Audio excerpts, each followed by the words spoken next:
Now we'll establish our quorum. Joe Cornett. Here. Kim Smith here. Dick Drummond. Here. Sabrina Stagnetta. Here. Brenda Benny. Here. And Eileen Mamo.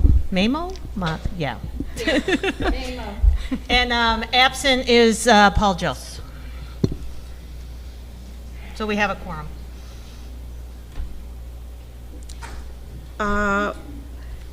Let's discuss approving February 2025 board minutes. Would anybody, I'll make a motion to approve the, the board meeting minutes from February of 2025. I'll second it. All approve? approved? Approved. Thank you. They are approved. Motion Kim. Second. Okay, I would like to say, again, I'm very happy with my new board. I feel that we all are, have different talents. I feel that we all have different ideas, but I think that we're all gonna work together good. I feel that we all don't have an agenda. Our agenda is all to better Monterey and get the things done that need to get done, and just try to have continuity and have people get along. And so I also want to thank the board that stepped down, and I hope there's a lot of things that need to be done this year, and we're going to work towards that, and let's get moving. That's what I had to say about, that is my president's report. Now I want to read a couple letters. There's a couple letters that came through. One of them is from Pat Friedman. I gotta find it. Okay. I come to you today with a concern for all of our residents and community members here in Monterey. I have always believed that it is better to be proactive rather than being reactive. So I hope you will understand my intent today. I believe there's a potential health hazard with the carpet at both the yacht club and the main clubhouse. It is visibly dirty, and since food continues to be prepared in both facilities, it can be viewed as unsanitary. There is evidence that this has been an ongoing issue for an extended period of time, and nothing has been done. I know I speak for all of us when I say we love our community, but more importantly, value our neighbors and friends and their health and well-being. Please consider taking action on this matter promptly so that we can avoid any possible health crises that may occur as a result of the uncleanliness and extensive ramifications that may come along with that. And Pat's from apartment 13F. Any comments from the board? I've got a carpet man coming today at 1:30. Is this on? Yeah. I'm on, okay. I've got a carpet man coming to meet with us today at 1:30. He's gonna meet here. We're gonna discuss what our options are here and at the yacht club. Also, Diane Parks also has been working with people, so Diane's gonna be part of that, and anyone else that wants to get information. But we're trying to gather some details. Okay, got it. Who's the company coming? Will Florio, they're out on Route 1. Because I have one from Robbins and another company, but it's not. Okay. Safari. That's why I was just curious. And I'm sorry I didn't ask you because we could have gone to the same guy. But that's, I just wanted to make sure we're not overlapping and who we're talking to, so thank you. okay, we are taking a proactive approach on this. We need to get some details, and that's what we're starting to do. And I know Manny was in here this morning measuring also, so. Okay. It'd be nice if everybody got together and worked together and figured out the carpeting issue. Actually, we have three. I'm Diane Parks, 45D. We've already gotten 3 estimates, and Joe's going to be the 4th. I think we need to establish those first before we get more and more and more. Right. Okay, and Yeah, so right. at the workshop next week, or whenever it's going to be, I will be presenting what we have, and then you all can see where we're at. Thank you, Diane. Okay, if this is, we're done discussing this, I'm moving on to the next letter. The next letter is from John Hanna. Don Hanna. John, why did I say John? Okay. I'm not gonna read the whole thing, I'm gonna abbreviate it a little bit because it's long. And, he does have a buyer now, and I believe it was the same buyer that, that he's discussing in this letter. So, okay, the subject is the collapse of the sale of 1927, Building 1927 14H. And the letter is dated February 25th. Okay, as every member of the Board of Directors is aware, we recently had an experience of placing our property within MYCC for sale, having reinvested in the future of this community by purchasing and moving to a larger unit on the ground floor. In selling our home in Building 14, where we have lived as our primary residence for 12 years, we and our realtor worked very hard to find a suitable buyer with either cash or who was pre-qualified for a loan that met our 10% minimum down and our asking price. Okay, so without going in major detail, we received such an offer on January 20th, and after returning from a trip,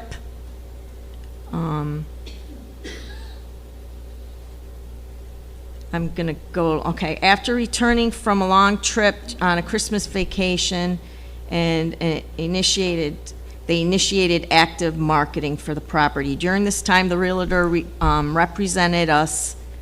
representing us and the buyer's realtor initiated a contract with Watson on-site with the MYCC property manager to obtain relevant info required to be provided by MYCC, the bylaws and all this stuff. Following the request, it's customary when loans are involved requesting that the association provide more specific information. Regarding our specific sale, our buyers very quickly satisfied all the sales contingencies within 10 days of the final signed sales contract, except for the final commitment of financing. These conditions completed on time and at the buyer's expense included unit inspection, full deposit of earnest money, title search, 150 application fee, and on and on. Okay, all of this required his time and attention as well as professional assistance from realtors, title company, attorneys, and on and on. On February 11th, the Watson property manager communicated to the lender, who had followed up with MYCC on their request for completion of the Fannie Mae questionnaire, then MYCC would not be completing the questionnaire. This communication then precipitated a full review by the company at the senior vice president level. The company indicated that without the questionnaire, they could not further consider this application.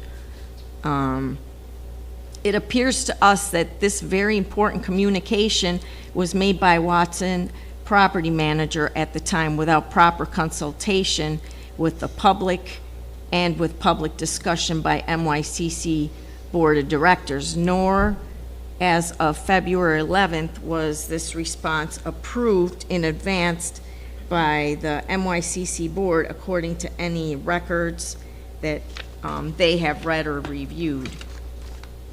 On February 12th, both the buyer and both the buyer and our title company learned that his loan application could not be reviewed further. In closing, he wanted to thank the board for taking the time to consider carefully all aspects of this matter.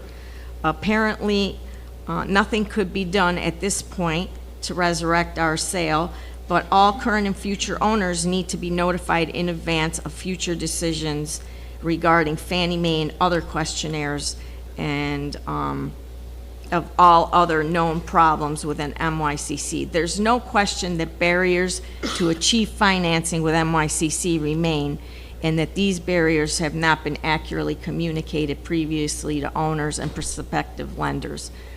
Okay, and then they urge us to specifically reconsider. So we addressed this at the meeting, at our workshop meeting, and we discussed that as far as filling out these questionnaires, we're not going to fill out these questionnaires because they're very long and they're very detailed, and we don't want to bring risk and lawsuits to Monterey. We don't want to subject this whole community to that. They were asking questions like, all about inspections and things, structural things. Did your last inspection have any findings related to safety, soundness, structural integrity, habitability, and of the project, buildings, and just on and on like that. Our attorney won't fill it out. He advised us against it, and the association won't fill them out.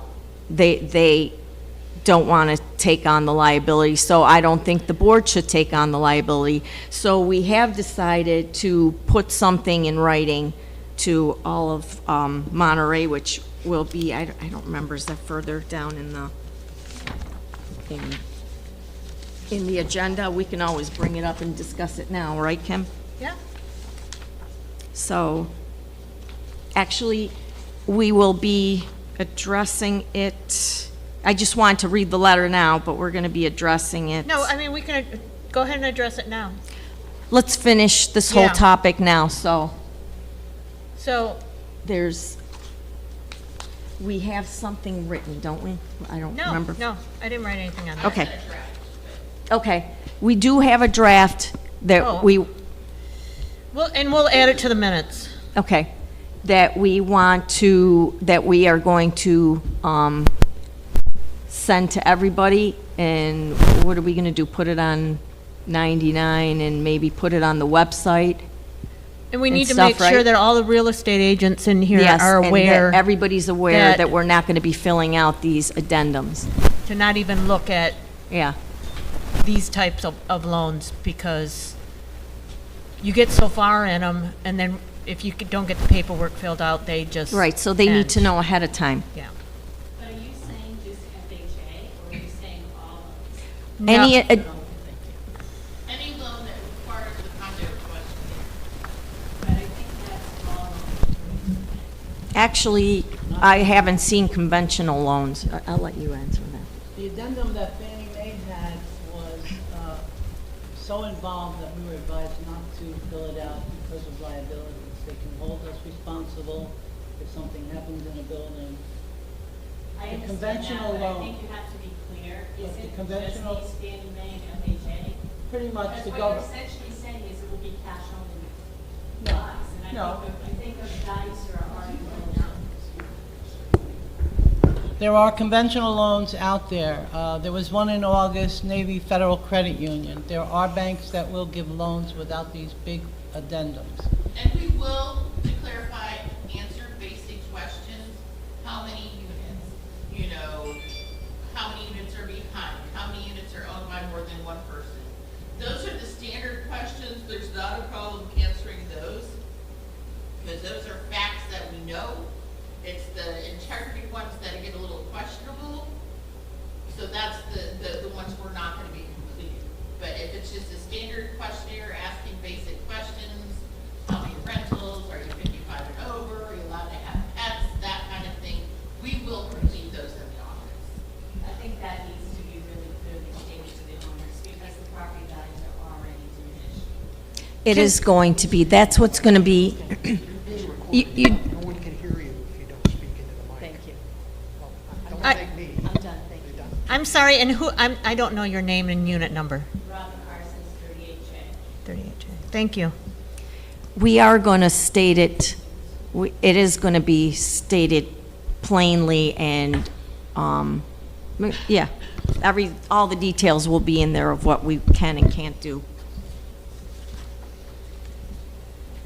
Hi there. I have some comments on this and questions.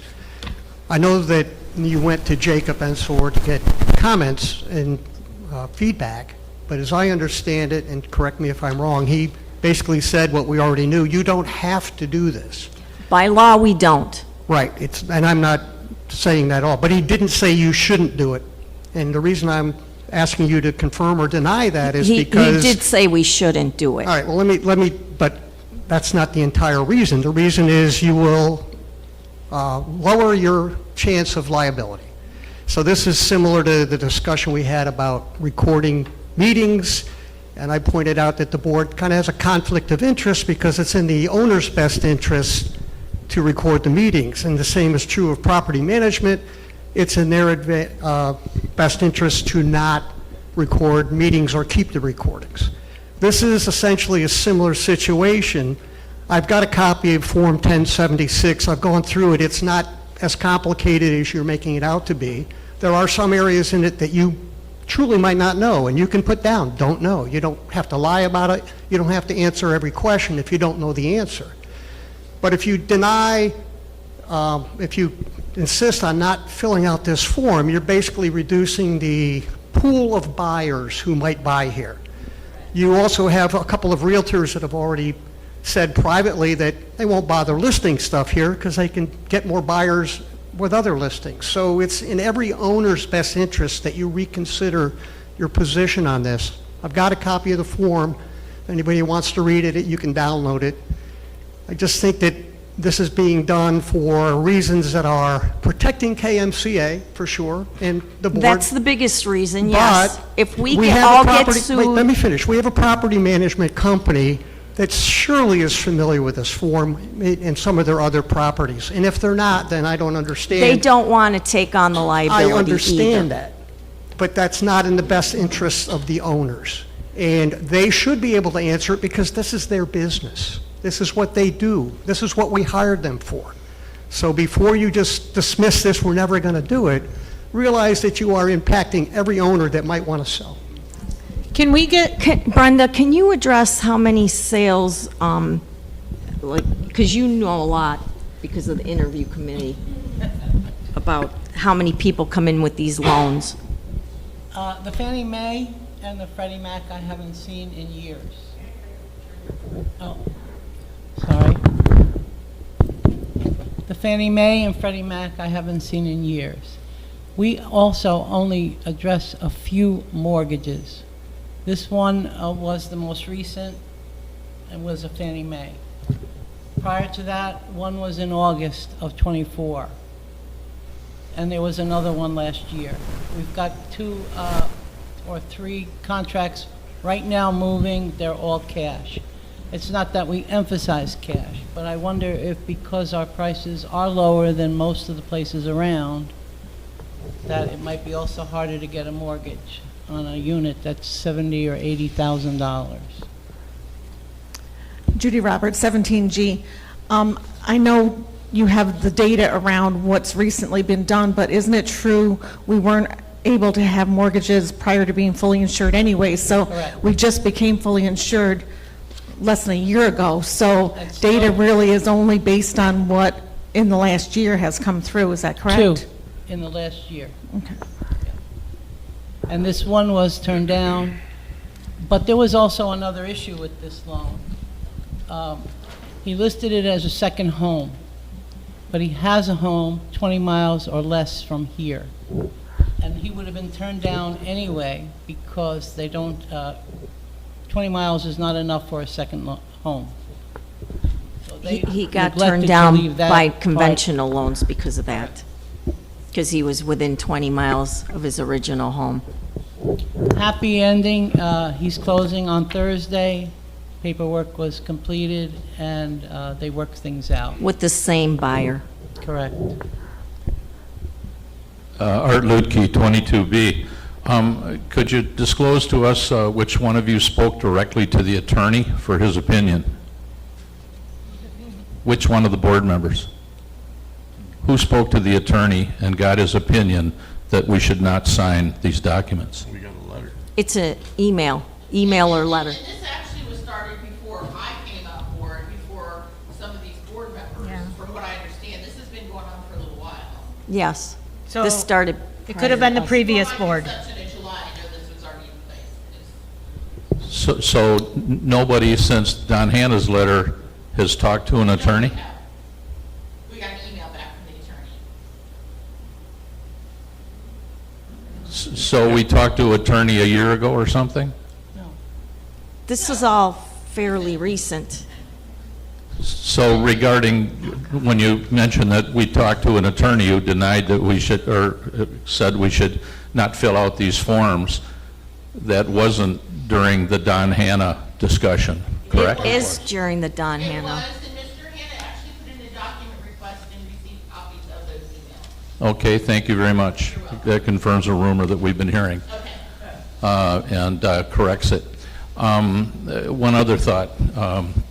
I am a licensed real estate commercial broker of 51 years in Wisconsin. I would like to see the board make a motion that you're going to consider possibly, I'm not going to try and word this for you, that you'll be denying any government loans, FHA, VA, whatever, Fannie Mae, whatever you want to talk about. But this is the same discussion you had at the workshop. Right. This So- is a discussion. So let's accomplish something by having a motion that we know what you're going to approve, because most of the commercial documents are simple, and you have to be careful with your terminology about not signing addendums, amendments, because some of them are related to the loan, whatever. They're not all related to the physical presence of the property.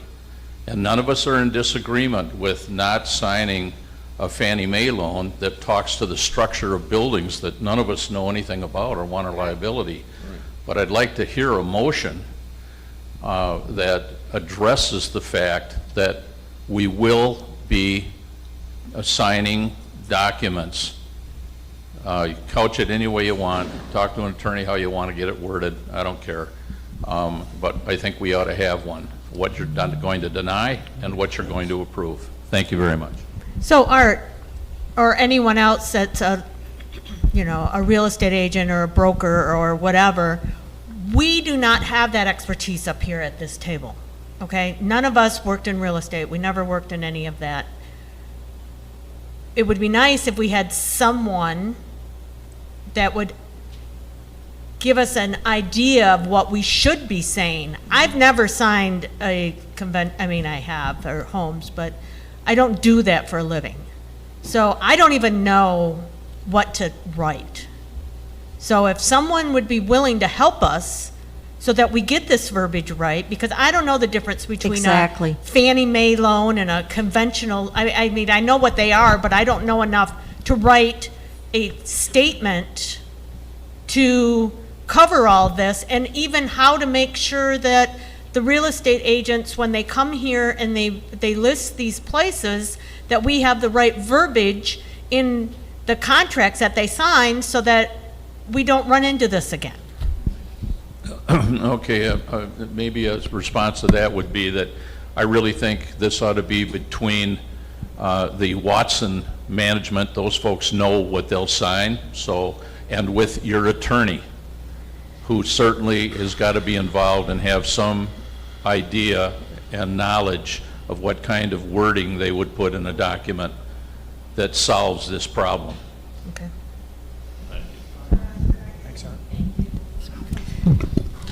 The Watson is not going to sign. They don't want to sign. Well, we just need to come up with a verbiage. We'll on come what up we with the will do- what we- verbiage. Okay. Is that something, Holly? Yeah, Okay, send the one draft, I'll work on it again. okay. Nels, no one can hear you online, so we need to get you a microphone. Or should I just talk louder? It's your turn anyway. So, no, Watson, I will work with the board. I did send one draft out on the verbiage, and we can send it to the attorney just for overview real quick, you know, once we have it done. I would like to do the verbiage first. We don't want him to do all the verbiage because that just costs more money. Okay. Okey-doke. Okay, we're going to move on. One line. I know I'm not usually short. I'll make the motion. As I mentioned before, we have a real estate management company. I can't believe that they haven't done this before. Do they have no buildings? Now, if you have 3-story or higher condos, this form is absolutely required. So we keep saying, well, let's go back to Jacob, or, well, we have a management company. They should be familiar with us. And if not, maybe they have a consultant. There are other condo associations that you can check with that do this. It's not, we're not going to be the outlier. Or, I mean, we are going to be one of the outliers if we don't do it. Watson, oh, sorry, guys. So Watson is familiar with the forms. I mean, I've been doing these forms for 20-plus years. I mean, I've done a lot of these forms. But when I started here, I was told, we don't do these forms. Granted, you are not 3 stories. If you were 3 stories, my God, we'd have to do the milestone. We'd have all kinds of engineer reports coming down the line and stuff. And I think that the belief is, you know, we do have our one report from the engineers for the railings and the catwalks, but we don't have a full scope of the buildings. And that's why we don't want to get the association in a position where if something happens and somebody pulls out this old questionnaire and says, look, when we purchased, you said this was all fine, or unknown, or what have you, we still could be pulled into a situation of a lawsuit. And I think that's why it's discouraged for us not to fill them out, because we legally don't have to. And I know it's a hardship for lending, you know, to the FHA, the VA, the government loans, but you do need to understand a lot of times those are specialty loans.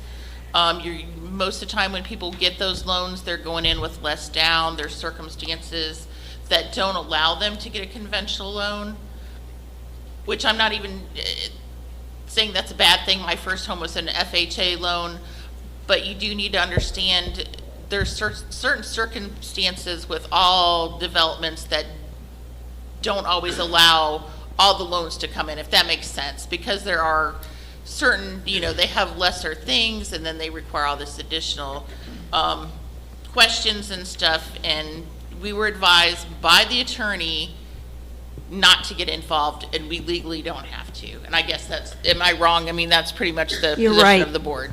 You're right. And it's not that Watson can't fill it out. We've been advised not to fill it out. And by law, we're not required. Correct. Holly, one final question or comment. You said that you don't want to be involved in a situation where you put down some information that's incorrect. And that's, I get it, of course you don't. But there's no reason you can't put unknown at this time. And then it's up to Fannie Mae to decide if that question is critical or not to them accepting the loan. No one's asking anybody to misrepresent. It's just a lot of the stuff on that form you can fill out, and where you can't, you simply say unknown. And then it's, at least we've filled out the form, and the future of that loan being accepted or not is out of our hands. No one's asking anybody to put down, I know we need engineering reports on all kinds of stuff to answer every question.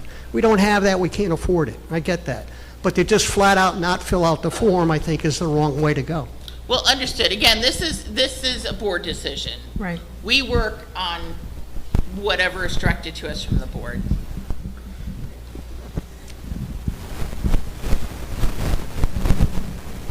Would it be unreasonable to bring, what's his name, Jacob, our attorney, in to answer some of these questions? I know it's going to cost us, but we've spent tons of attorney fees. No, on not, we things. don't spend tons of attorney Well, fees. I'm just saying, that's my opinion, Okay. and you need to respect it. I am respecting it. I'm just saying we No, don't you're not. spend a ton of attorney fees.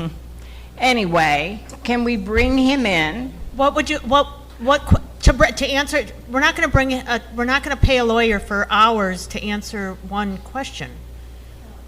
I mean, if you have a list of questions you'd like answered. Well, maybe the owners do. Maybe the people who want to sell do. Maybe they have a He bunch already of gave his questions. opinion. He gave his Okay, opinion. well, that settles that, right?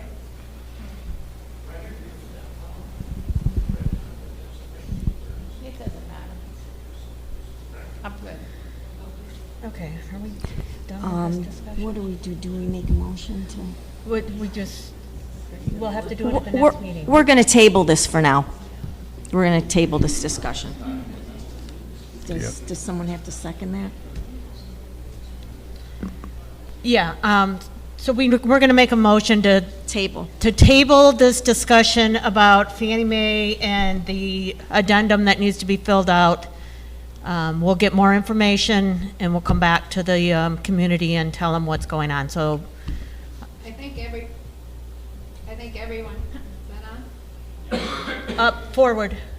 There you go. I think everyone should get online and look at that form and read it, because it scares you when you read it. I mean, it commits you to a lot of liabilities. So That's- what form is it? I forget. That's true, but I think Chris Davis has some good logic there. If you say unknown, then you're not committing yourself to liability Then- on that issue. That's my thought. We would be filling out the form unknown to everything, because and maybe it that's fine. truly is unknown. And Sabrina, maybe that's fine. I mean, I don't know. I don't know the answer. And this addendum just came about in 2021, so prior to this, those Fannie Mae, they weren't required to fill in this about structural. It was all about the building, who lived here, basically. So get online and look at that form, because when I looked at it, I thought, this is awful. We would have to do an engineering report. If we wanted to answer the questions, we'd have to do an engineering report every time this form came up to be up to date on everything. And then if the engineer missed something, are we gonna be liable? Let's say he missed one thing in a building, and then that one structural thing happened to go wrong, then they're gonna come after the association. So, I mean, I know you shake your head, Chris, but you're not the one putting yourself on the line. Well, they'll come after us too, I They think. will come after us. Chris, do you have the form Form number? 1076. Okay, excuse me, can we get a group of residents that will look at this form and come back and give a recommendation to the board? Because we have a lot of, I mean, I think everyone forgets that we're volunteers here, and we don't have a lot of time and energy to look at these things, but if a group of residents would like to get together, figure out how we can fill out this form and bring a recommendation back to the board, that would be fantastic. Do we have any volunteers? Art Lutke, 22B. We totally understand the position of the board and the fact that none of you are involved in real estate. I'm just thinking that this is such an important issue, and I'll tell you how I'm going to solve it for you. I'd like you to get a hold of our attorney, which has been requested, and I will pay the bill. I will pay the attorney's bill. It's time to get legal help, and we're talking about two different kinds of forms. We don't need to see the form that was rejected because it's multiple pages, 40 I heard at that workshop. It goes into a lot of issues. We're not talking about that kind of form. We're talking about some of the other forms that are signed conventionally, and our attorney and Watson, who's a real estate company, will be able to participate in that. So get your attorney, put my name on the bill, and I will pay it. I don't care what it is. Let's get this taken care of. That's very generous, Art. I'm sorry. Just for clarification, I did fill out the basic form for this deal. The first form was completed and submitted. It was the second form with all the structural things that I was told not to complete and send in. So they did get, we did do one of the questionnaires that were submitted to us with the basic information on this particular deal, which we would do for any deal. It's just the structural ones we were told not to complete. Okay, we're gonna move on. Yep. Treasurer's report. Do we have a slide? Yeah. There she is. The operating income, the top part here is for the month of February. So the operating income was $307,312. The operating expenses are $240,771. Our operating cash available is $231,846. and the insurance escrow is $703,298. Okay, then year-to-date looks at the accumulation of January and February expenses, and it compares it to the budget. And you probably can't see it. Operating income was $622,344. Our land lease and reserve incomes is $194,982. And then we break it down by expenses for the 2 months: administration, building maintenance, golf course, landscape, and outside contracts, and they total $523,904. If you compare them to the budget, it looks like we're under budget, but a lot of expenses come through later in the year, like our landscaping and golf course expenses. You see, a golf course looks like he's underspent, but a lot of his expenses will come through later. The non-operating expenses include the land lease and the reserves, and they total $196,602. So total expenses are $720,506, and the net profit or loss is $96,821. The reserve cash and the reserve CDs and annuities total $970,102. Any questions? Thank you, Eileen. Okay, next is the manager's report.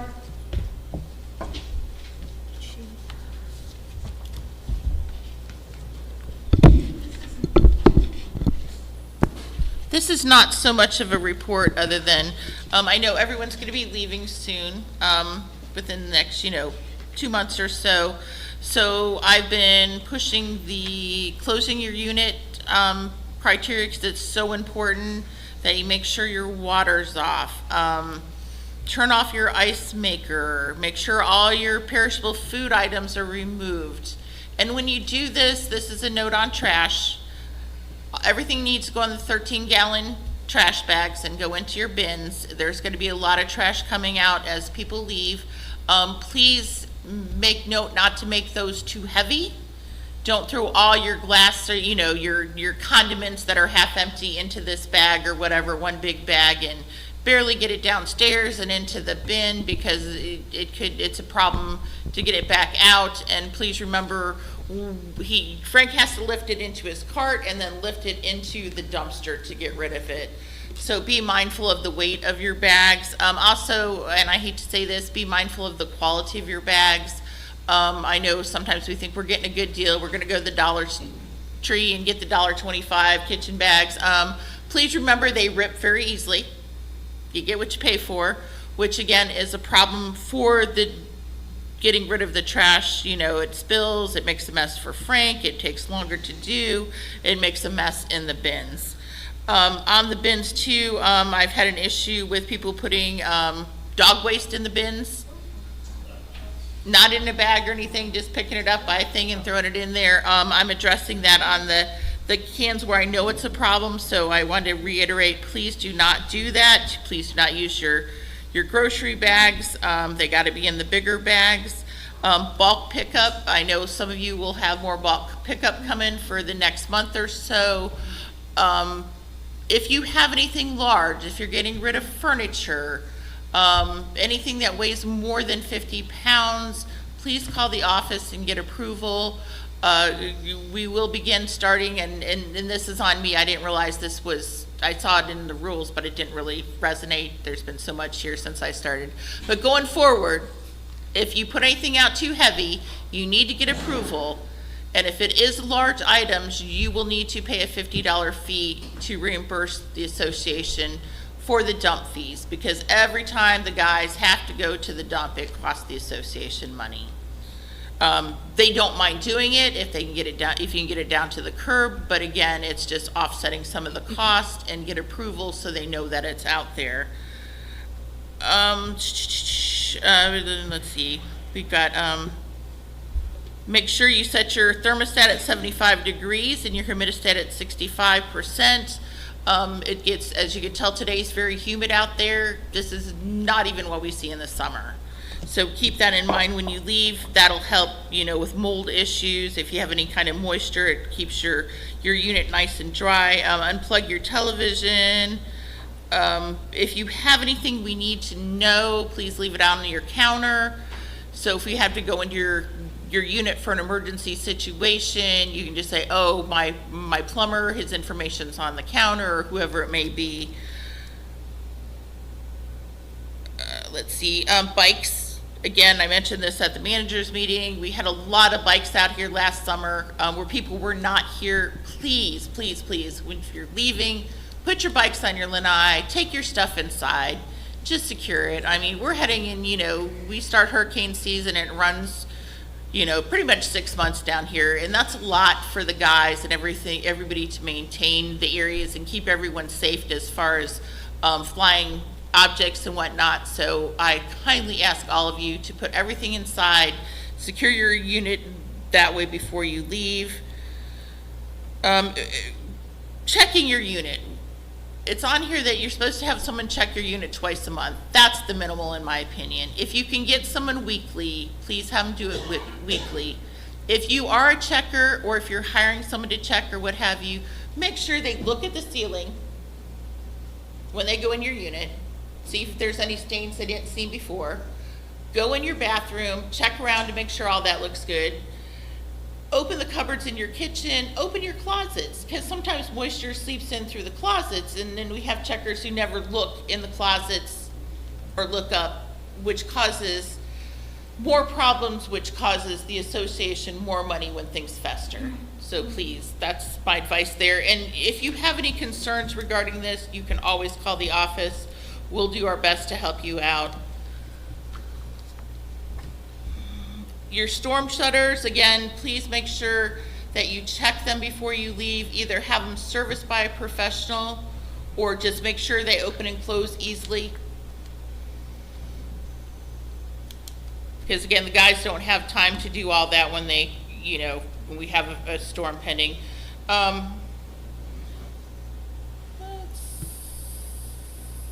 See, I think that's about it. Those are my main concerns that I see out here right now. Does anybody have any questions for me on anything? All right. Oh, what? Okay.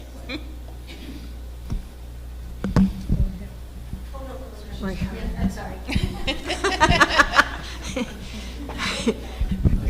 When we had 27J, Heidi, when we had our AC unit looked at and serviced when we first bought, they told us absolutely do not use the humidistat when we left, to just leave it. What the temperature did they say by? And I'm good with that. If you had it serviced before that you leave. I was that's- just questioning because No. he said it causes more mold if you do that because of the heat in the unit. That I'm not sure about. I just know what's on the checklist. Okay. It was said, I'll do some more investigation, but thank you for having it serviced. That's a big thing.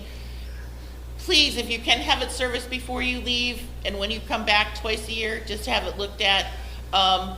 If you can't have it done at the very minimal, put that cup of vinegar or bleach down the drain line to keep it free flowing, hopefully during the summer, because they do build up with algae and gunk really quick down here. One during the other summer. question too was the toilet, to flush the toilet after you shut the water off and put a cup of bleach.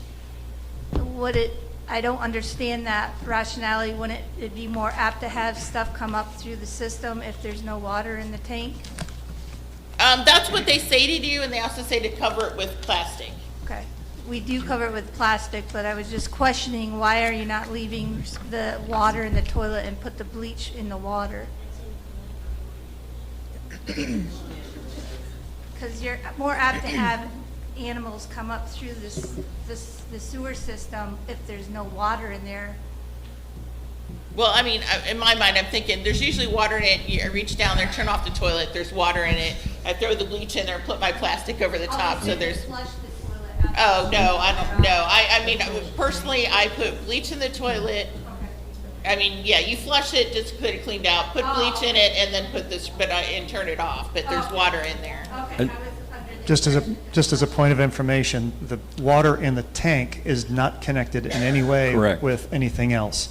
So you're just trying to reduce the water there. You do not want to put bleach in your tank. 'cause Right. it's gonna Because eat that up your will rubber eat up stuff. all of your rubber and all of your devices, and that's the Only in the worst thing you toilet could do. bowl, you are correct, Peter. Including those tablets that say, oh, just put it in your tank. That'll destroy your... After time, if it's sitting there After with time, the that'll destroy circulation. your mechanism.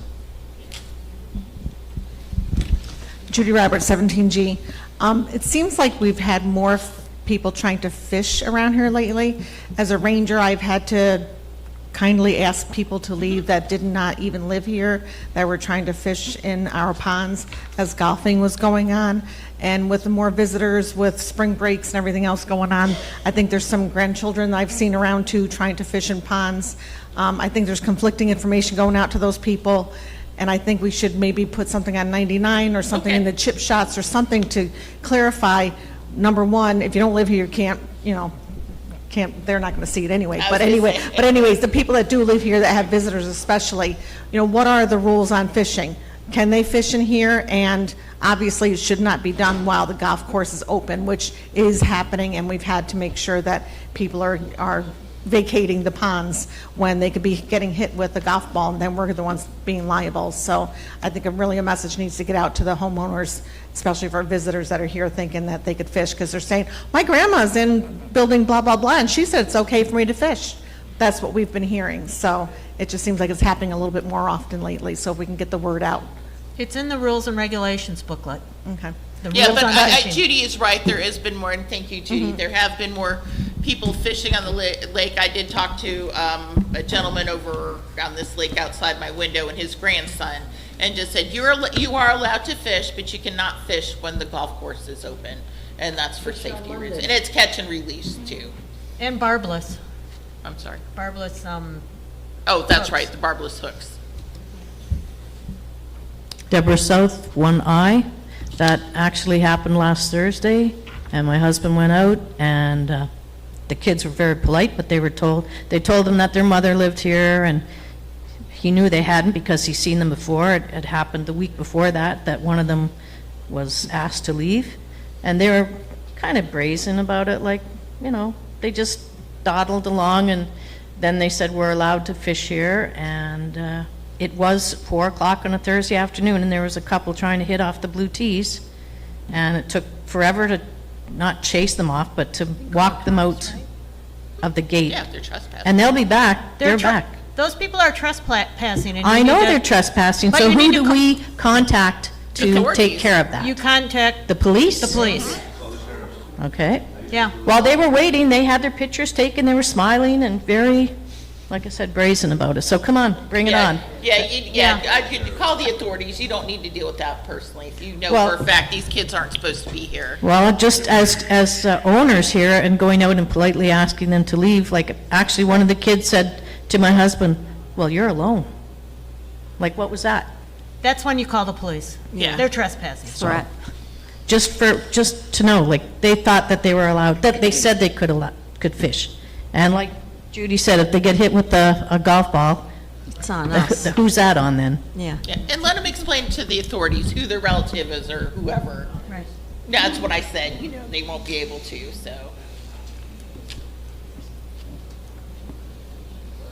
Is that it? We'll move on now. Yep. Any more comments on that? Okay, committee reports, the Rules Committee. Okay.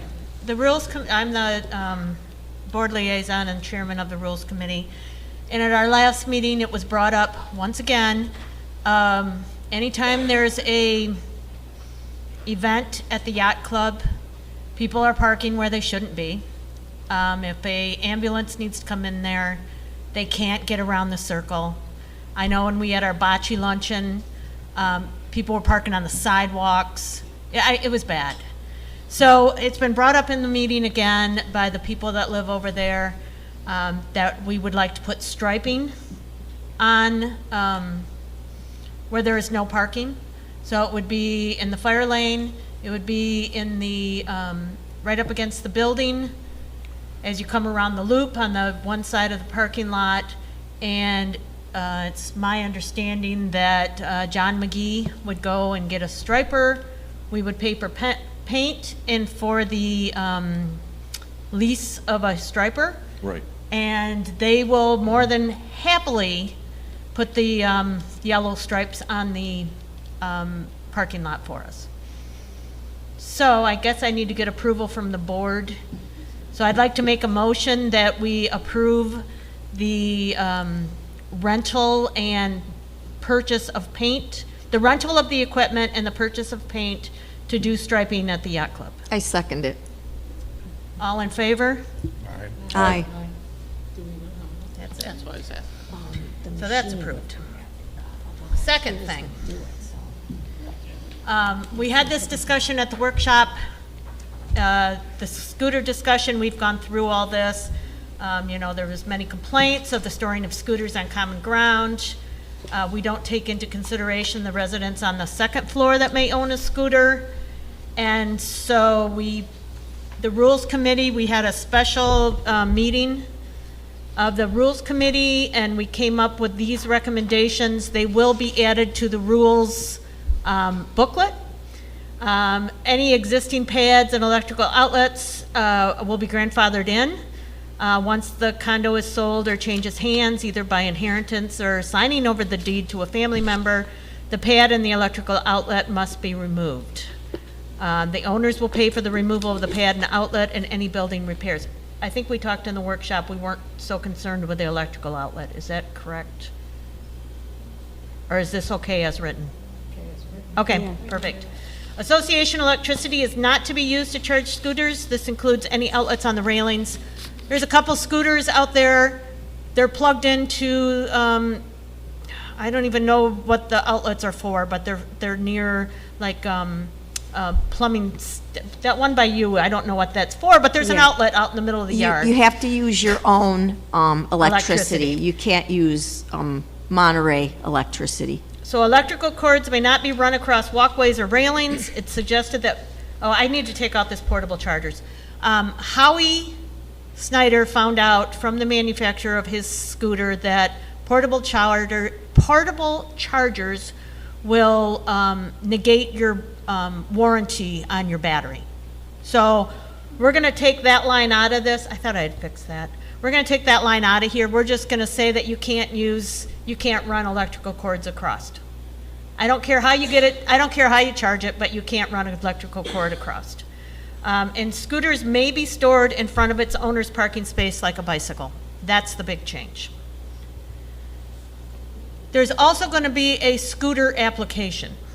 And I finished the application. This is it. Before purchasing a scooter, we ask that you fill out the application and meet with the property manager. This is so you understand the rules. It's no different than how we do interviews. We have interviews here because we want to make sure that you've read the rules and not just we handed them to you and you put them in a drawer. So this has all the information in it for scooters. That's available online. It's under forms on the MYCC website. It's there today. We'll get some run, we'll get them put out in the folders out here. And then we also, with the help of Dick Germond and the Mixed Golf Group, we updated the golf cart scooter usage. It used to just be for golf carts. Come to find out, we didn't have one that allowed people to ride scooters on the golf course, even though in the rules it states that you have to have a doctor's approval to ride a scooter on the golf course. So we've updated that form also. It is also available on the MYCC webpage, and it will be in the folders in the back.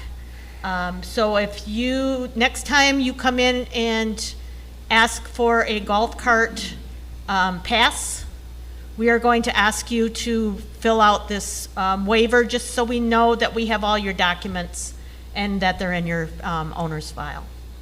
It should be at the golf shack too, actually, We can do that. so people are Yeah. aware of it. Yeah, we can, we'll run some and put them down at the golf shack. Okay?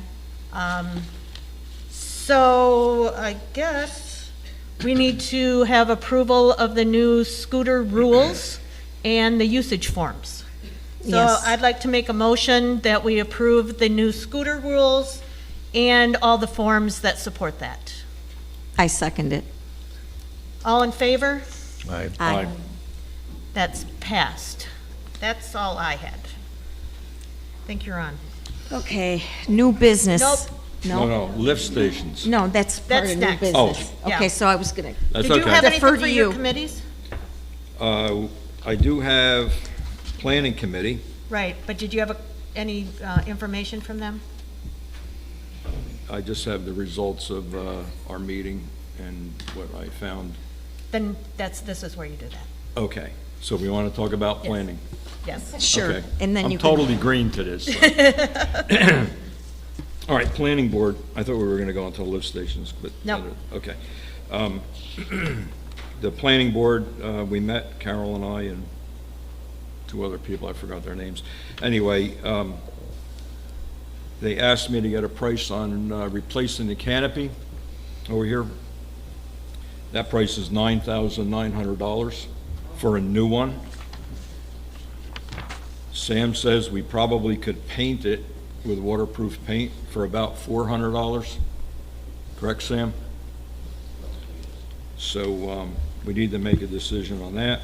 Also, over at the yacht club, the kayak club proposes to paint the rope and the posts leading into the main entrance white. With the current black cap that's on it. And I need to know how do we get it? So if anyone wants to have any input on that. I'm willing to start as soon as possible, but I need the okay from the board.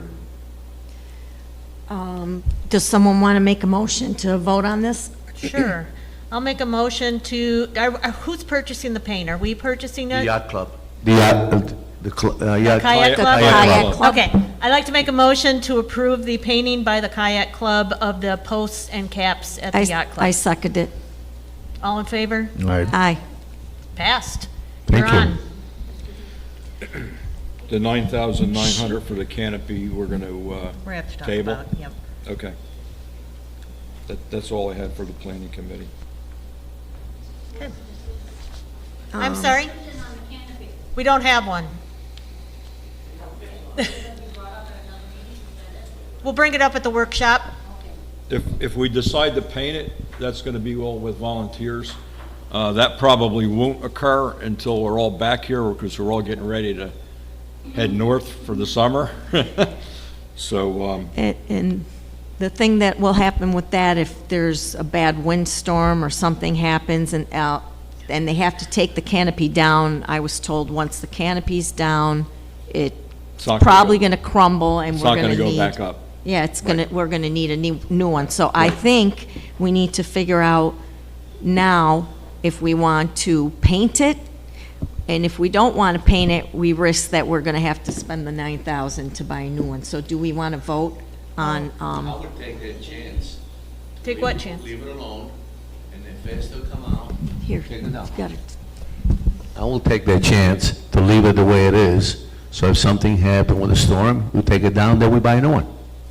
So are you saying we don't need to paint it? Not this Right year, no. Okay. So we wait till To January. we wait till January meeting and see if it's still there. I mean, talk Okay, about. I thought we had a volunteer, did you volunteer, or did you, it was just part of a discussion? I did it once, 4.5 years ago, I painted it. Okay. Okay. No, I thought at a previous meeting, maybe in the beginning of the I year. did volunteer, yes. Okay. I did then. Yeah, but now you So can't. late now, nobody ever gave me the okay to do it. Okay. So now it Yeah, has to we- wait. All right, That's fine. If it falls apart, it falls apart. That's all I have. Now it's your turn for lift station. Now we're doing lift stations? lift station, Okay. Joe. Okay. Holly and I have been working on trying to get details on our lift stations.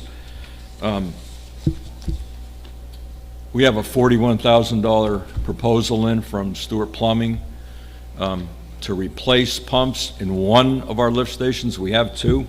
I just want to take a minute and describe a lift station to everyone. It's a big pit in the ground. It's got 2 strong sewage pumps in it.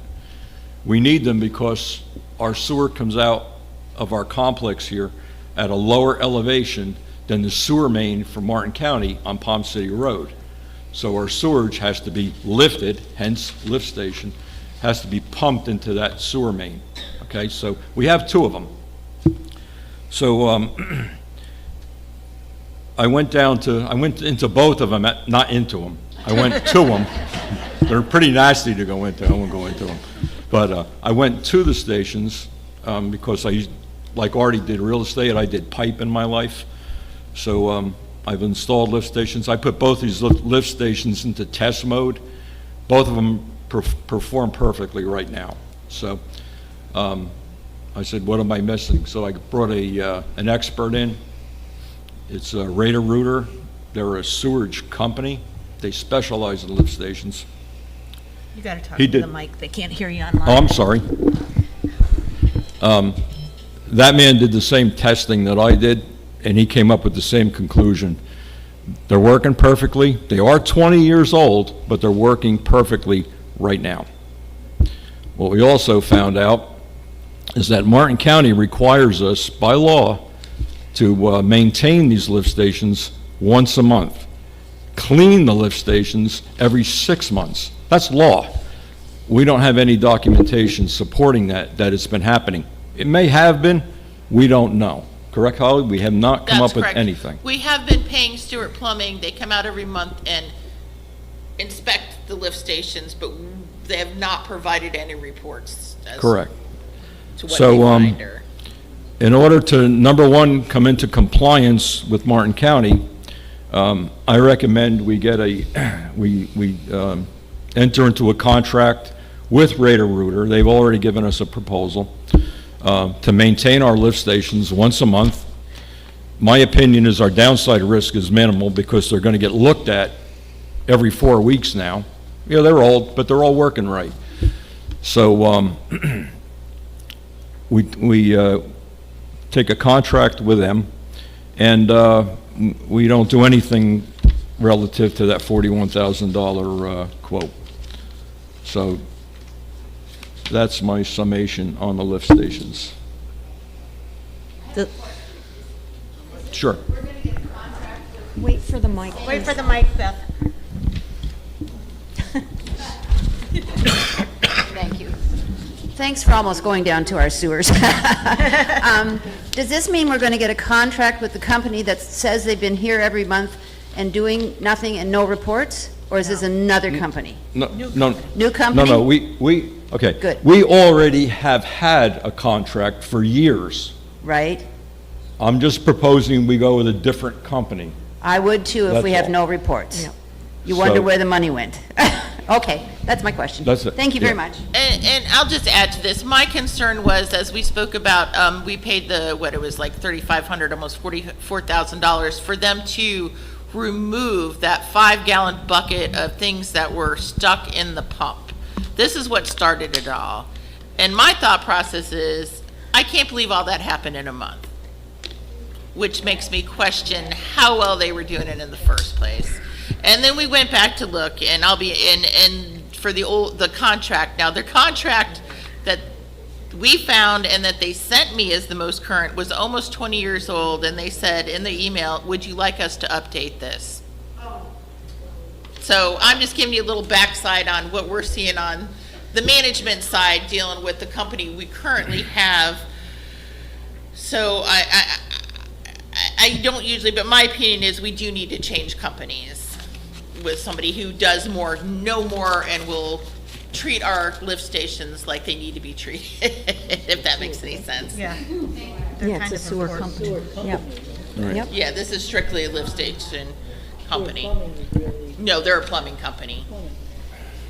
So does someone want to So, make a motion? I would like to make a motion that we do that. Take on the contract with Raider-Rooter and shelve the $41,000 quote. I'll second that. All in favor? Aye. Approved. With that being said, I'll go ahead and prepare a letter to Stewart Plumbing, giving them a 30-day notice, even though we don't have a really updated contract. In the best interest of everything, it's always good business to go ahead and do that. So I will let this company know that they'll be starting beginning May 1st.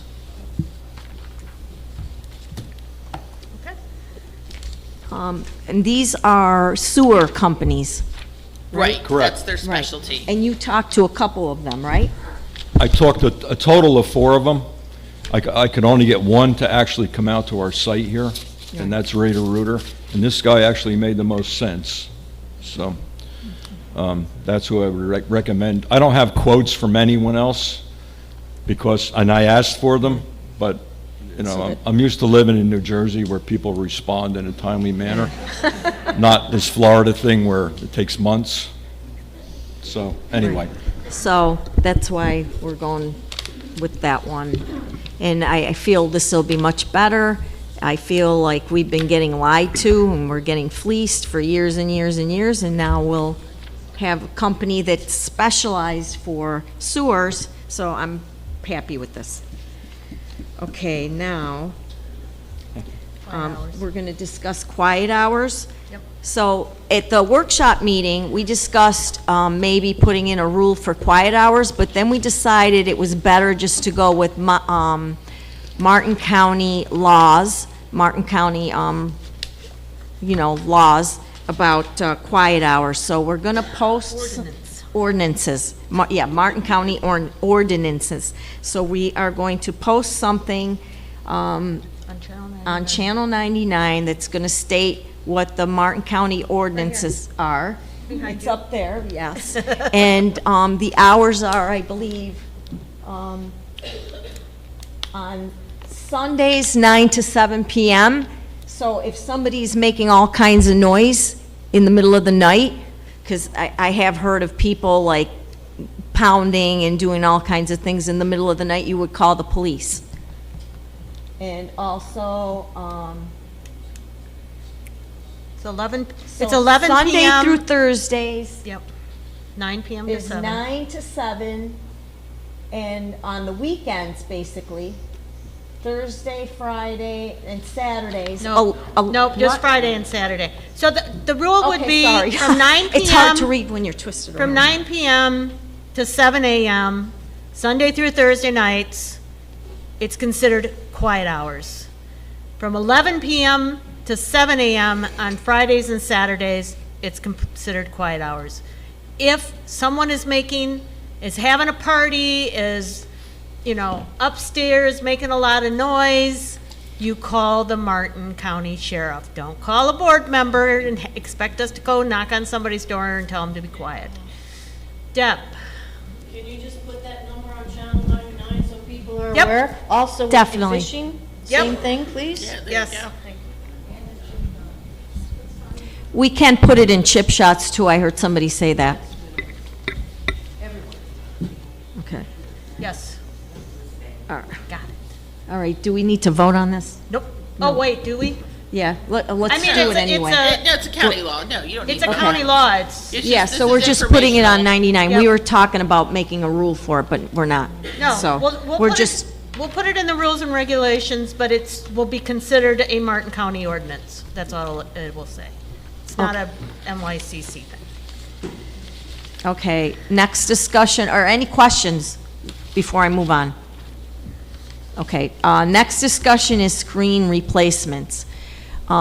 We, for years, have been trying to get the screens totally replaced. There's maybe like, I don't know, over 10, somewhere in the teens. There's a bunch of upstairs screens that have not been replaced yet. We are researching if there are easier ways to replace the screens where you don't have to take everything down, but everybody, at some point, once we figure how to do this, and once we were, Holly, weren't we also talking about getting maybe a group rate? If we Yes. could get somebody, maybe we can get a group rate where everybody will get a cheaper rate if, for somebody to come in and redo. It's not the screen part, it's the taking down of the shutters or whatever it is that's out there in the upstairs lanai area. Deb South again, one eye. Whoever did ours last summer, we never took down our old shutters from 50 years ago. They didn't touch anything. They come in and they took our screens down and they put a little bracket or something around, and they just stuck the screens on from the inside. It was perfect. It Yes, was, so- I don't know who it was. I was Yeah, gonna say, do I you know don't the know. company that did I that? Tell don't us know, who it is. But whoever it was Appreciate it, excellent. They were, It was last summer? yeah. Well, last season, I'll ask JL if he got any name or anything from them, but they came from you guys, I Because think. it was the same guy that was doing it, because we need to get them all done. And if we can, Contract I found. It must be Screens or Us, that's the only person, I mean, I could be wrong. I but that's remember who- Screens Are Us. It's probably,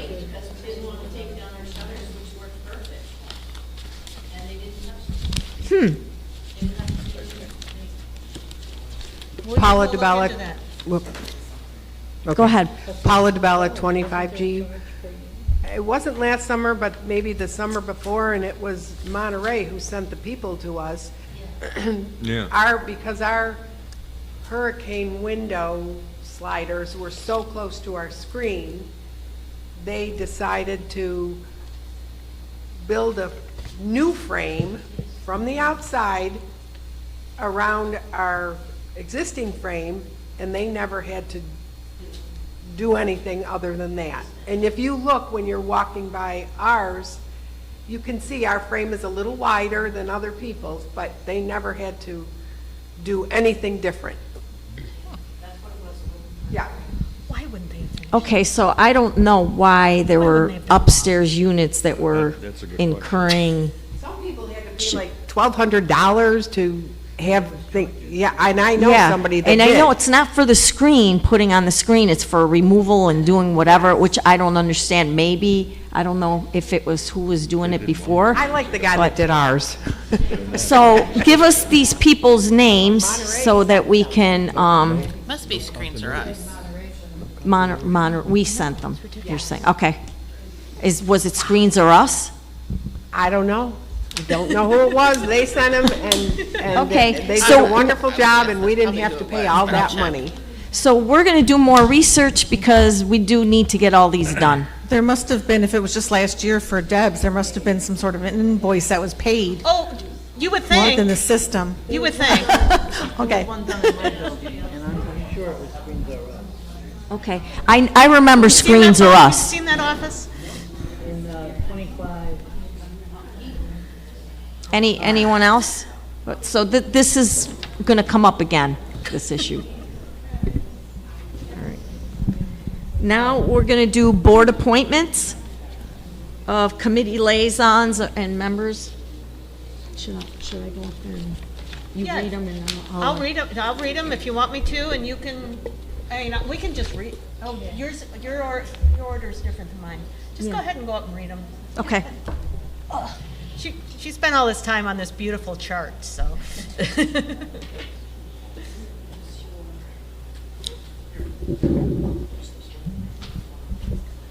Okay, so here are the MYCC board committees and the liaisons. Budget committee is made up of the vice president and treasurer, so it's going to be Brenda and Eileen. Salary review committee is vice president, treasurer, and another director. So we have Brenda on it, Eileen, and we don't have an X for who the director is on it. Paul is, okay, so Paul is the director on Salary Review Committee. Annual Owners Meeting, we have one member, and it's Kim. Finance Committee is Treasurer's usually the liaison, so it's Eileen. Planning Committee has one member, and it's Joe Cornett. Interview Committee has one member, and it's Brenda. Rules and Regulations has one member, and it's Kim. Personnel Policy Committee, this is a new one we started this year, and it's because now we have Watson, and Holly and Danny are Watson employees, but the rest of the people here, Diane Nowak, and all the men in the back, Sid and all the maintenance workers, they're our employees. So we have a personnel policy committee for that, and it's made up of the president, me, and 2 directors. So I'm on it, Kim is on it, and Paul is on it. Then we have the hearing committee. Hearing committee by law is not supposed to have a board person there. They need their independence to make decisions without having, you know, you don't want a board member standing over you making sure that, or giving the appearance that we want a ruling to go our way. So there's going to be no liaison to that committee. They can come after and report to the board what their findings are. Communication has 1 member, and it's going to be Kim. Landscape committee, 1 member, Paul. Golf maintenance committee has 1 member, that's Dick. Oversight committee and executive committees are 2 committees that really don't need members. They need members. I think, is it at the executive committee if we are under? Yeah, so the bylaws state that we have to have those 2 committees. So we cannot take them can't off the remove them. list. I can't write a resolution to get rid of them because the bylaws, I'd have to have 256 votes, and we're just not going to go there. So they're on the list. The oversight committee is used, it used to be used when there weren't enough people here to sign checks in the summertime. Now we do all that signing of It's all checks electronic. so we can continue to have the president and the treasurer sign checks electronically, so we don't need that, we don't need to staff that committee. The executive committee was for the same thing. It was when there weren't enough people here in residence, and if they needed to have an emergency board meeting, they would have a board meeting and they would appoint possibly previous board members, previous executive committee members. Again, we have Zoom, we have electronic ways to get a hold of people. We no longer need to staff those 2 committees. And we have 4 board members that are here year-round. Exactly. So, all right, now the Mora committee, is staffed by, or not staffed, has a liaison. It's the vice president, so that's Brenda. And mixed golf is Dick. And that's it for the committees. Any questions? I'd like to make a motion to approve all these committee appointments by the board. I'll second it. All approved? I mean, all in favor? Yep. Yes, aye. Aye. Approved.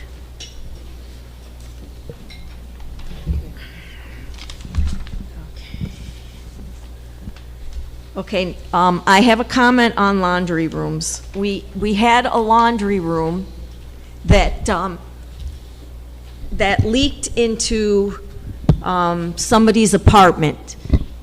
What was happening is there's and the whole point of this discussion is if you have a laundry room that has a shower rod up and a curtain or something to hide the equipment, like the hot water tank and the, I forgot what that thing, Recirculation the pump. recirculation pump. If you have a shower curtain to hide it because you want it to look pretty, I get it, but it really needs to come down.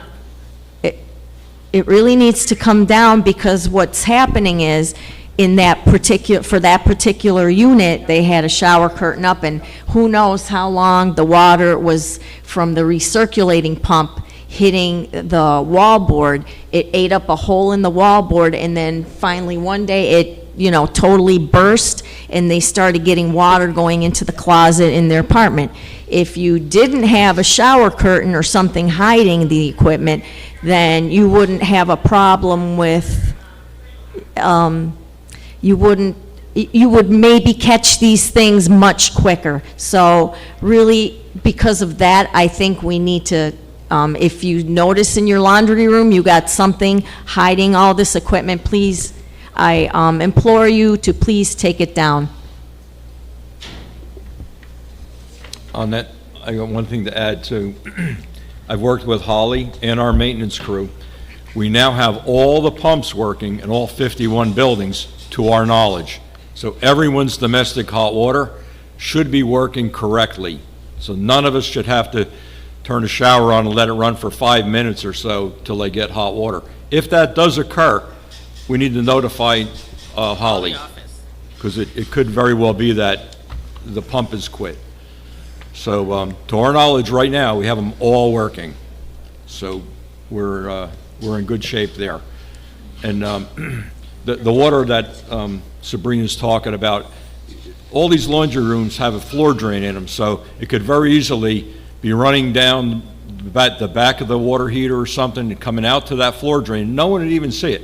If anyone sees any water, any residual water at all on the floor of your laundry room on the first floor, not the second floor, notify Holly, please, so we can take care of the issues. That's all. Any questions, comments? Could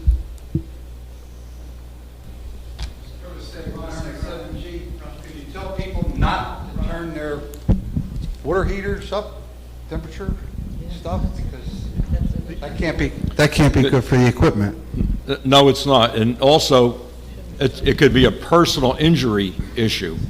Our water heaters should be working, some of them will say normal, some of them will say hot or very hot. They should be working in the normal or hot position, which would normally give us around 110-degree hot water, which is what residential hot water is supposed to be operating at. Never any more than 120.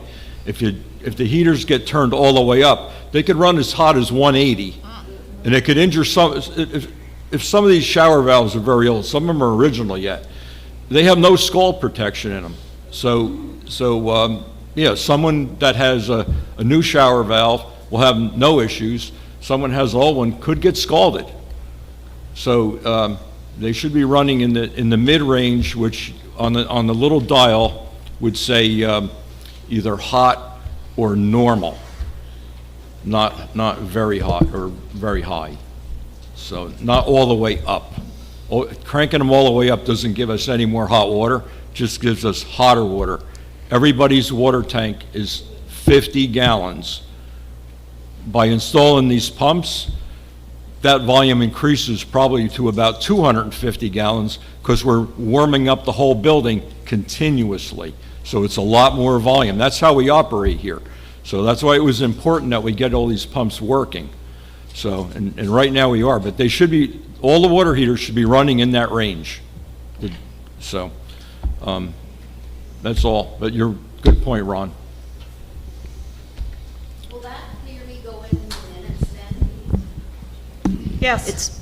Yes. That will go in the minutes? Yep, I just wrote that down. That, what you just said. Thank you.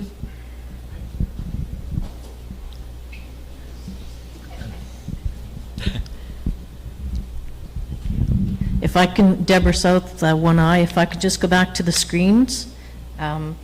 Apparently, NYCC paid for the screens. It was February 6th of last year, 2024. True, we did pay And for them. we ourselves paid for the modification, the reboxing of the frames. We Okay. paid $500 for that. which Okay, was well worth that's it. yeah. Maybe that's why people are putting it off or And that's whatever. why we got to figure Yeah. out, because that's what we were aware of. And then I thought, okay, if they didn't charge you anything, because the screens they put in for free, because that's a Correct. requirement of the association. And whatever else that needed to be done Right. was a cost to the Yes, because owners. we didn't want to take the shutters down because they work perfectly. So these guys came up with the reboxing for Okay. $500. So maybe that's why some people have been putting it off because they don't want to do that. And we need to have that done. What is, Well, you guys sent them to us, so look it up. We could go back in our checks, I suppose, and find out what the name was. that would sure be it's gonna be great. Screens R Us. Okay, Yeah. when I go home, I'll look into it. You could make me very Okay. happy.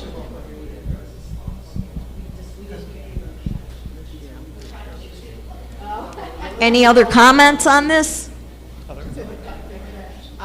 We ended up paying a little for the modification too, but I think it was negotiable in cash. Of course.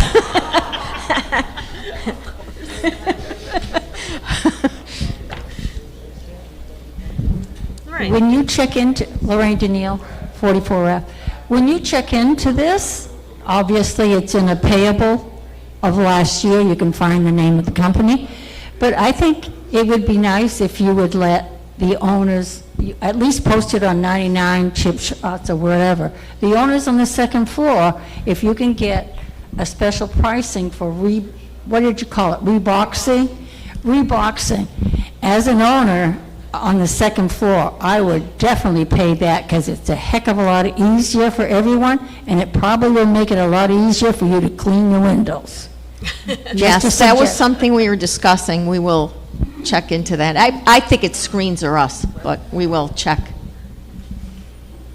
This is Janice Geiswhite, 40F. I have it in my notes that Screens Are Us, and Steve was his name. I have a phone number, and they did mine in July of 2021. Perfect. Do you Yeah, want the 'cause phone number? I'll get it from you. I remember it was always the same person that did all the screens. Yeah, we'll get it from you.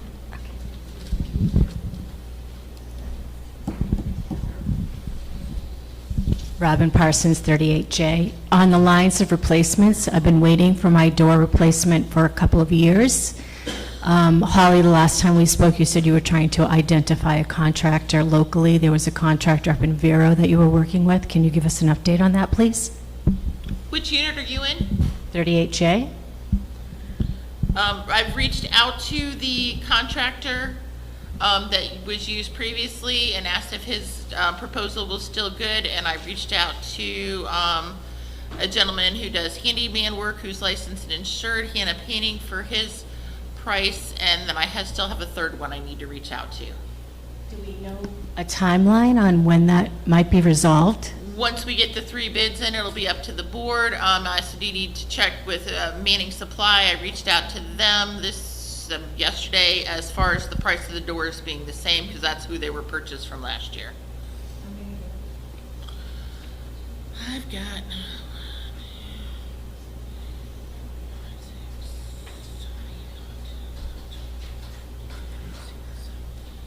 I've got 19 doors on my list. The challenge is the person that has to check my unit while I'm gone has difficulty getting in and out of my unit because of the issue with the door. So if we could have some timeline or resolution, that would be helpful. Thank you. You're welcome. Have you filled out a work order and had maintenance look at it to see if there's anything they can do at this point? Every year for 3 years, Okay, I've filled just out a making work sure. order. Because I know some of the doors they've been able to do a little work on to get it work easier for owners in the meantime, is why I asked that question. Yes, it's Andrew Vasco, 40I. I had Screens R Us to put my screens in. The problem is it was so close to the sliding glass doors that they couldn't do anything with it. It's okay. So they had to remove the doors. So that was going to be $1,200.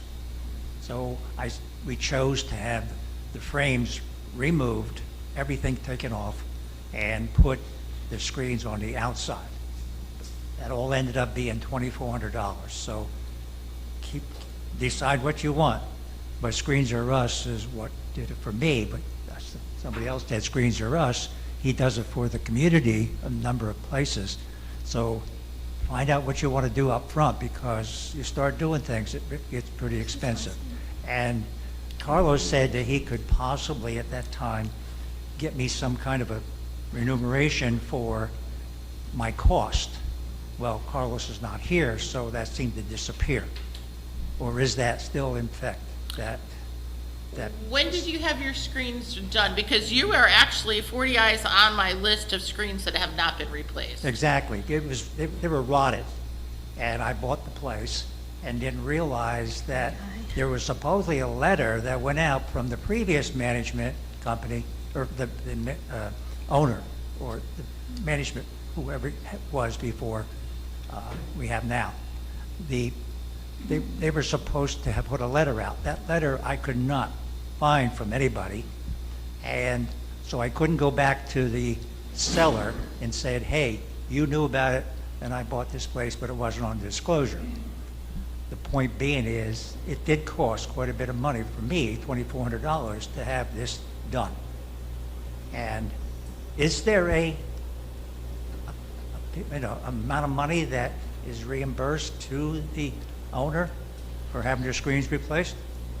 We just pay for the screens, we don't pay for... Yeah, they weren't all along, because this project's been going on for years and years before, even when we didn't have Watson, and they were requiring all the upstairs units to pay for their own, like, not the screen, but whatever modification or thing they had to do to get the screen up, they weren't reimbursing. That's why we were talking about now trying to find if we could get some sort of like a group discount or something, if we get like Screens or Us, if we get the man, the person who does the work and discuss with him, we've got all these people, we want them all to get it all done ASAP, what is the best deal that you can give them, that's what we were gonna do, but as far as I know, they weren't reimbursing for like modifications. Yeah. Me again. Deb South, 1I. That's why we put off getting our screens replaced almost since we got here. With Chris kept saying, we gotta get it done, gotta get it done. And we had people come in and they said, well, we're gonna take down your shutters, but they're not gonna go back up. We're gonna break them. So we kept pushing it until last year when these guys said, yes, we can rebox it. So I think that's a hesitation, like I said, with a lot of people from upstairs or... You got this person from us, or Yeah. you got your own? Okay, No. maybe there's a new guy doing it for Screens or Us that figured out Yeah. something else. Like I said, don't I'm know. not We sure gotta if it was find out. Screens or Us, but Yeah. it was done February of last year. We paid for the reboxing and you guys paid for the screens. Okay, and Paula did something on the outside. You have sliders, don't you? Yes. And you've had it boxed in? Yes. We probably did the same thing as Deb did. But you did yours on the outside, it sounds like. They're all on the outside. I do have Yours is on the glass outside and, too? and, Okay. they were inside also. I remember they were inside working and they dropped stuff outside and the other guy had to tell the other guy, go get it. But, yeah, I believe it is on the outside, but they were working from the inside, maybe to rebox it. Okay. I think so. All right, thank you. We're going to do a little research, like what we said, research the company pricing, if we can get some sort of group thing going, and we'll revisit it maybe next meeting, workshop.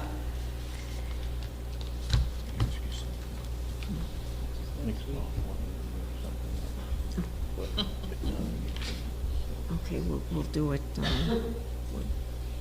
You want to bring it up? Let me talk about this thing, then I will let you bring it up. Okay, moving on to purchases made by committees, or purchases that committees want to make. I'd like to remind everybody that if your committee wants to make a purchase, whatever the committee is, if it's around $500 and over, you need to come to the board for approval because, and especially if it's a kind of property that we have to maintain, something we have to wash, store, park, whatever, and that we may have to insure because we're going to incur costs. And for that, even if it's under 500 and it's going to be one of those kind of properties, it costs the association money. So I'd like to remind all the committees to be that before you go ahead and decide to purchase something, that you bring it to the board for approval. And that's it with that comment. Everybody okay with that? Any comments? Okay. Next topic, Dick wants to talk about mixed golf. It wasn't on the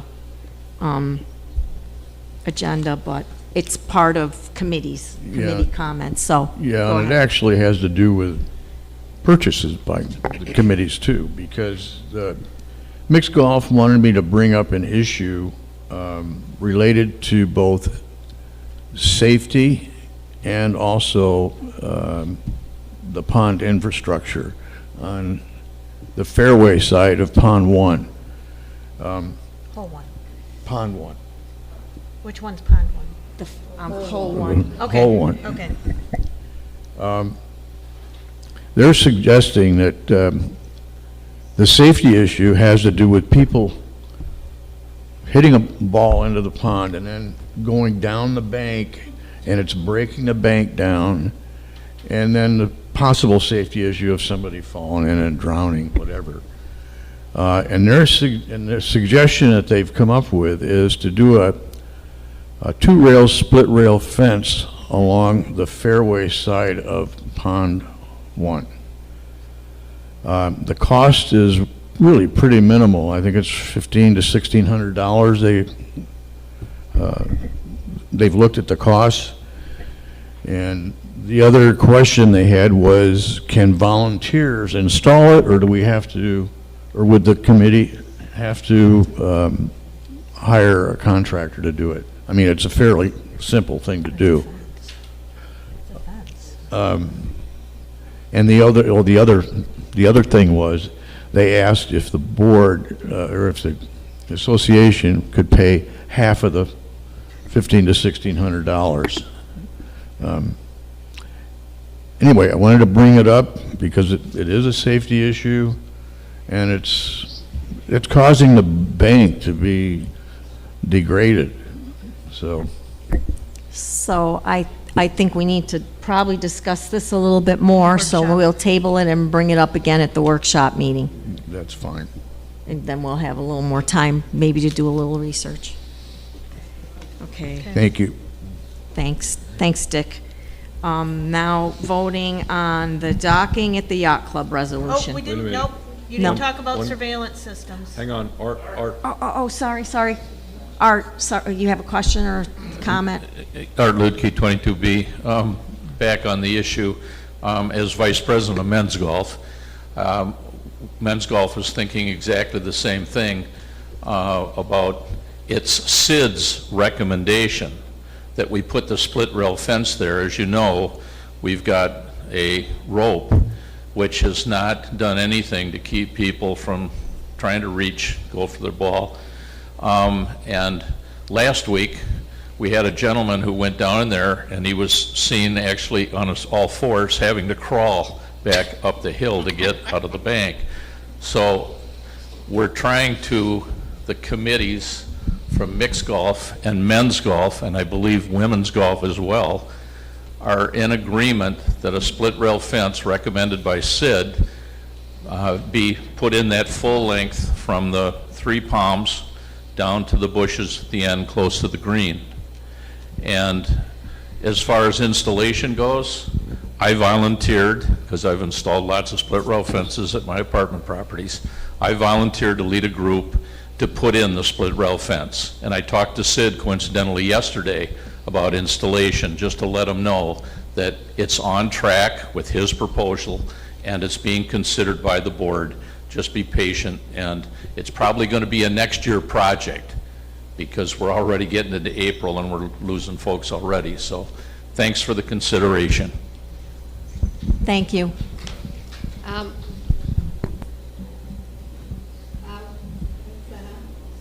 Towards you. Of course, the money is always an issue. In mixed golf, it said they would pay for half of the 1,500 or 1,600. But the rest of it, if it were to come out of the association, would have to come out of the mixed golf, or the golf course reserve. And I mentioned that to Sid because he's in control of that reserve, and he wasn't thrilled by that idea. So I think this is something we do need to discuss further. There was another idea of where we could come up with money. I think this would come out of the infrastructure line. You do? Well, it Yeah, has to come out because- of one of our reserves. Because the infrastructure line is more like the things that go on outside. That golf line is more like the equipment line and stuff like that, so Okay. probably. But also there was discussions that if we did the pond 3, there may be some way of rebuilding pond 1 bank, and so I think this is something we have to look into in the future. So waiting till next year to do it is probably a good idea, so we can look at all the different things that we can possibly do. All right, so we're talking about surveillance now? That's what, yeah, that's on the agenda. Okay, so, We already talked about the cameras. yeah, so somehow it changed again. I didn't see surveillance. Okay, so I might have an old agenda. I put it in surveillance by myself. I put it in, but we can discuss surveillance now. So we had approved the, what do they call it? Surveillance policy. The policy for surveillance. It got approved, so now we need to go through and put surveillance in all the areas that haven't been totally, like the yacht club and, I think, who's gonna do it, Chris? Chris and, We're gonna have to figure out who's we gonna gotta do it. figure out if we should go get somebody on the outside to do it, or if it's gonna be done by volunteers. We gotta get the cameras and all that, so that we have everything covered. But I also think we should vote on, and not necessarily today, but maybe talk about it at the workshop, where where we feel we need these cameras. I know we're saying now we need them in the yacht club, but how many do we need in the yacht club? I mean, and if we need them, I know the workshop has requested that I think we the put workshop one needs 'em. downstairs. So I think before we need to do some planning before we come back to the board and Yes. say, this is what we want to do. But the policy is there, the policy is online if anyone would like to read it. And it states that all cameras will be run by the association with access by, I believe there's like 3 or 4 people. And then there's one in the office that we're getting set up 100%. So I think we talk about this maybe not, I don't think we'll be ready for the next meeting. So we can table it, maybe we'll have a meeting in the summer. We're gonna have to have, every quarter, we have to have a meeting. So at some point this summer, I'm thinking maybe August, we're gonna have to have another meeting, and we can maybe discuss it then. Yes. So we'll table it till then. Yep. Okay, now Now the resolutions. Now the vote on the docking resolution and vote on legal opinion resolution. Okay, let me start with the docking. So we talked about this in the workshop meeting. It has to do with, basically, don't bring a boat into the docks. They're allowed, so what the resolution states is motorized vessels are allowed to dock at the yacht club for picking up or dropping off passengers only. They can only use the small dock to the south of the property. The large railed dock is not to be used for docking of any kind, never. And the following rules must be adhered to. If the dock is damaged, it's the responsibility of the boat owner to contact management. If the dock is damaged, it's the boat owner's responsibility for any repair costs. KMCA is not responsible for any damages to the docked vessel, and KMCA is not responsible for any injuries sustained while embarking or disembarking from a vessel onto the dock. Non-motorized vessels may tie up to the dock for no more than 8 hours. So I'd like to make a motion that we approve the resolution for docking at the yacht club. I second it. Who seconded that? Sabrina. Sabrina. All in favor? Aye. Passes. Legal opinion. The only thing we changed on this one from the last time we did it is the property manager or the association president, who are the only two that contact our lawyer, will contact the entire board to make them aware of a request for legal opinions. So I would like to make a motion that we approve the resolution for legal opinion. Second it. All in favor? Aye. Aye. Passes. These will both be posted on the website in the next couple of days. Okay. That was quick and easy. I have, next thing I'm gonna do, it's not on the agenda, but it's something that, well, actually, I'll wait till the end. Okay, so now we're gonna discuss old business. There's a bunch of projects that we've been talking about for a long time that need to be taken care of. One of them is the subterranean termites.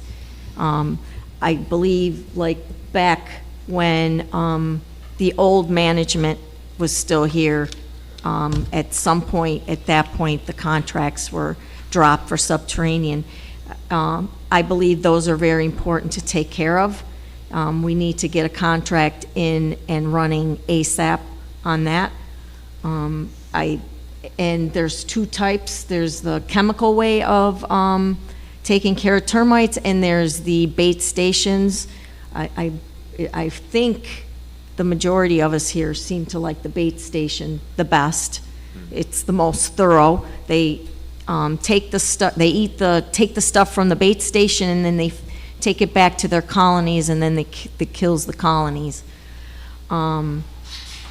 Those contracts is probably around $100,000, and I think then yearly they maintain the contract. I think they're good for like 10, I believe it's like a 10-year contract. Then there are 9 roofs that we're planning on doing this summer. We're working on getting the estimates, right, Holly?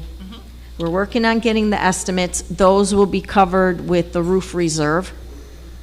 In addition, which you guys have all heard, with the CSM, we had the engineering report, and there are 10 buildings that we are planning on doing. We're still finalizing everything, and hopefully by the next meeting, we'll have more details.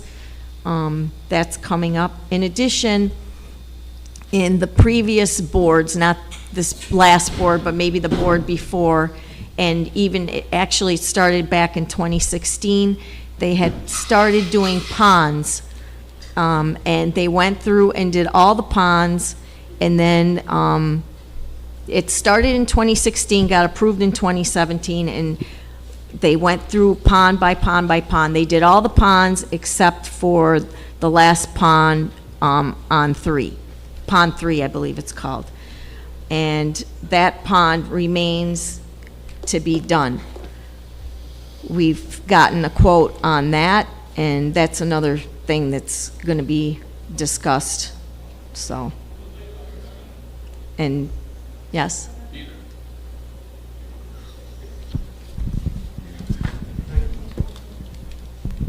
Frank Kreitzer, 19I. I wonder if anybody can tell me what method... I can't hear you. You're not speaking into the... Oh, better? Yes. I wonder if anybody can tell me what the method the engineering board did to test the catwalks. What, offhand, I don't know what they did, how they tested the catwalks. Does anybody? Stephen?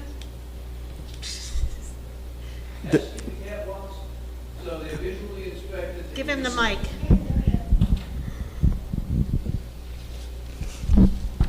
My knowledge is they visually inspected, they used ultrasonic, some sort of ultrasonic tester that they have ability to use that gets waveforms back to tell you whether or not there's cracks or internal damage.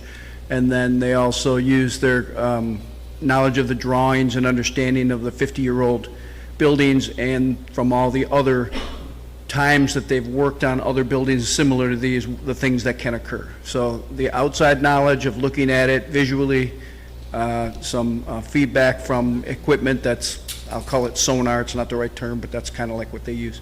And then also their long-term knowledge. So we have a pretty good understanding of what's going on with most of the catwalks. What ASTM method did they use? What? Yeah, there's a standard testing of concrete in place, okay? The reason I'm asking this question is because I am very concerned that because of the collapse of that building, there's a bunch of fraudulent things going on out there, okay? What we have on our undersides of our catwalks is called a PARG code, okay? And if anybody doesn't know what that is, go down to building number 13, go to apartment number A and look under the steps. And you will see there's about an 1/8 inch with cementitious covering, which is used to cover the forms and make it look pretty. If you tap that, it's going to sound hollow, okay? And if that's what they're relying on, then I think you need to ask them to look at the spots that they say are very bad and do something like a core drill to find out what you're really looking at. Because I gotta tell you, this is a very easy place for them, somebody to pull the wool over your eyes because it's something you can't see. That's what concerns me.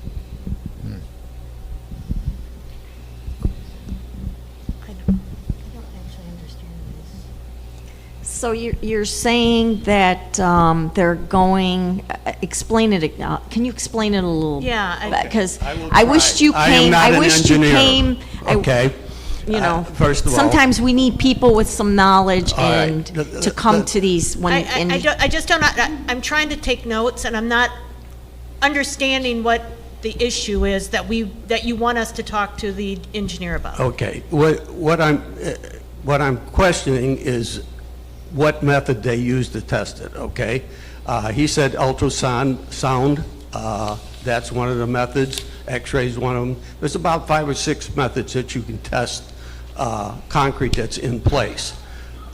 They all have certain, well, shall we say, fallibilities. They're not 100%, effective all the time due to different circumstances. Even moisture can throw it off. So all I'm saying is it would be good if somebody on the board or somebody like that gentleman back there that seems to know a bit about this inquired how they tested it, where they tested it, and to verify.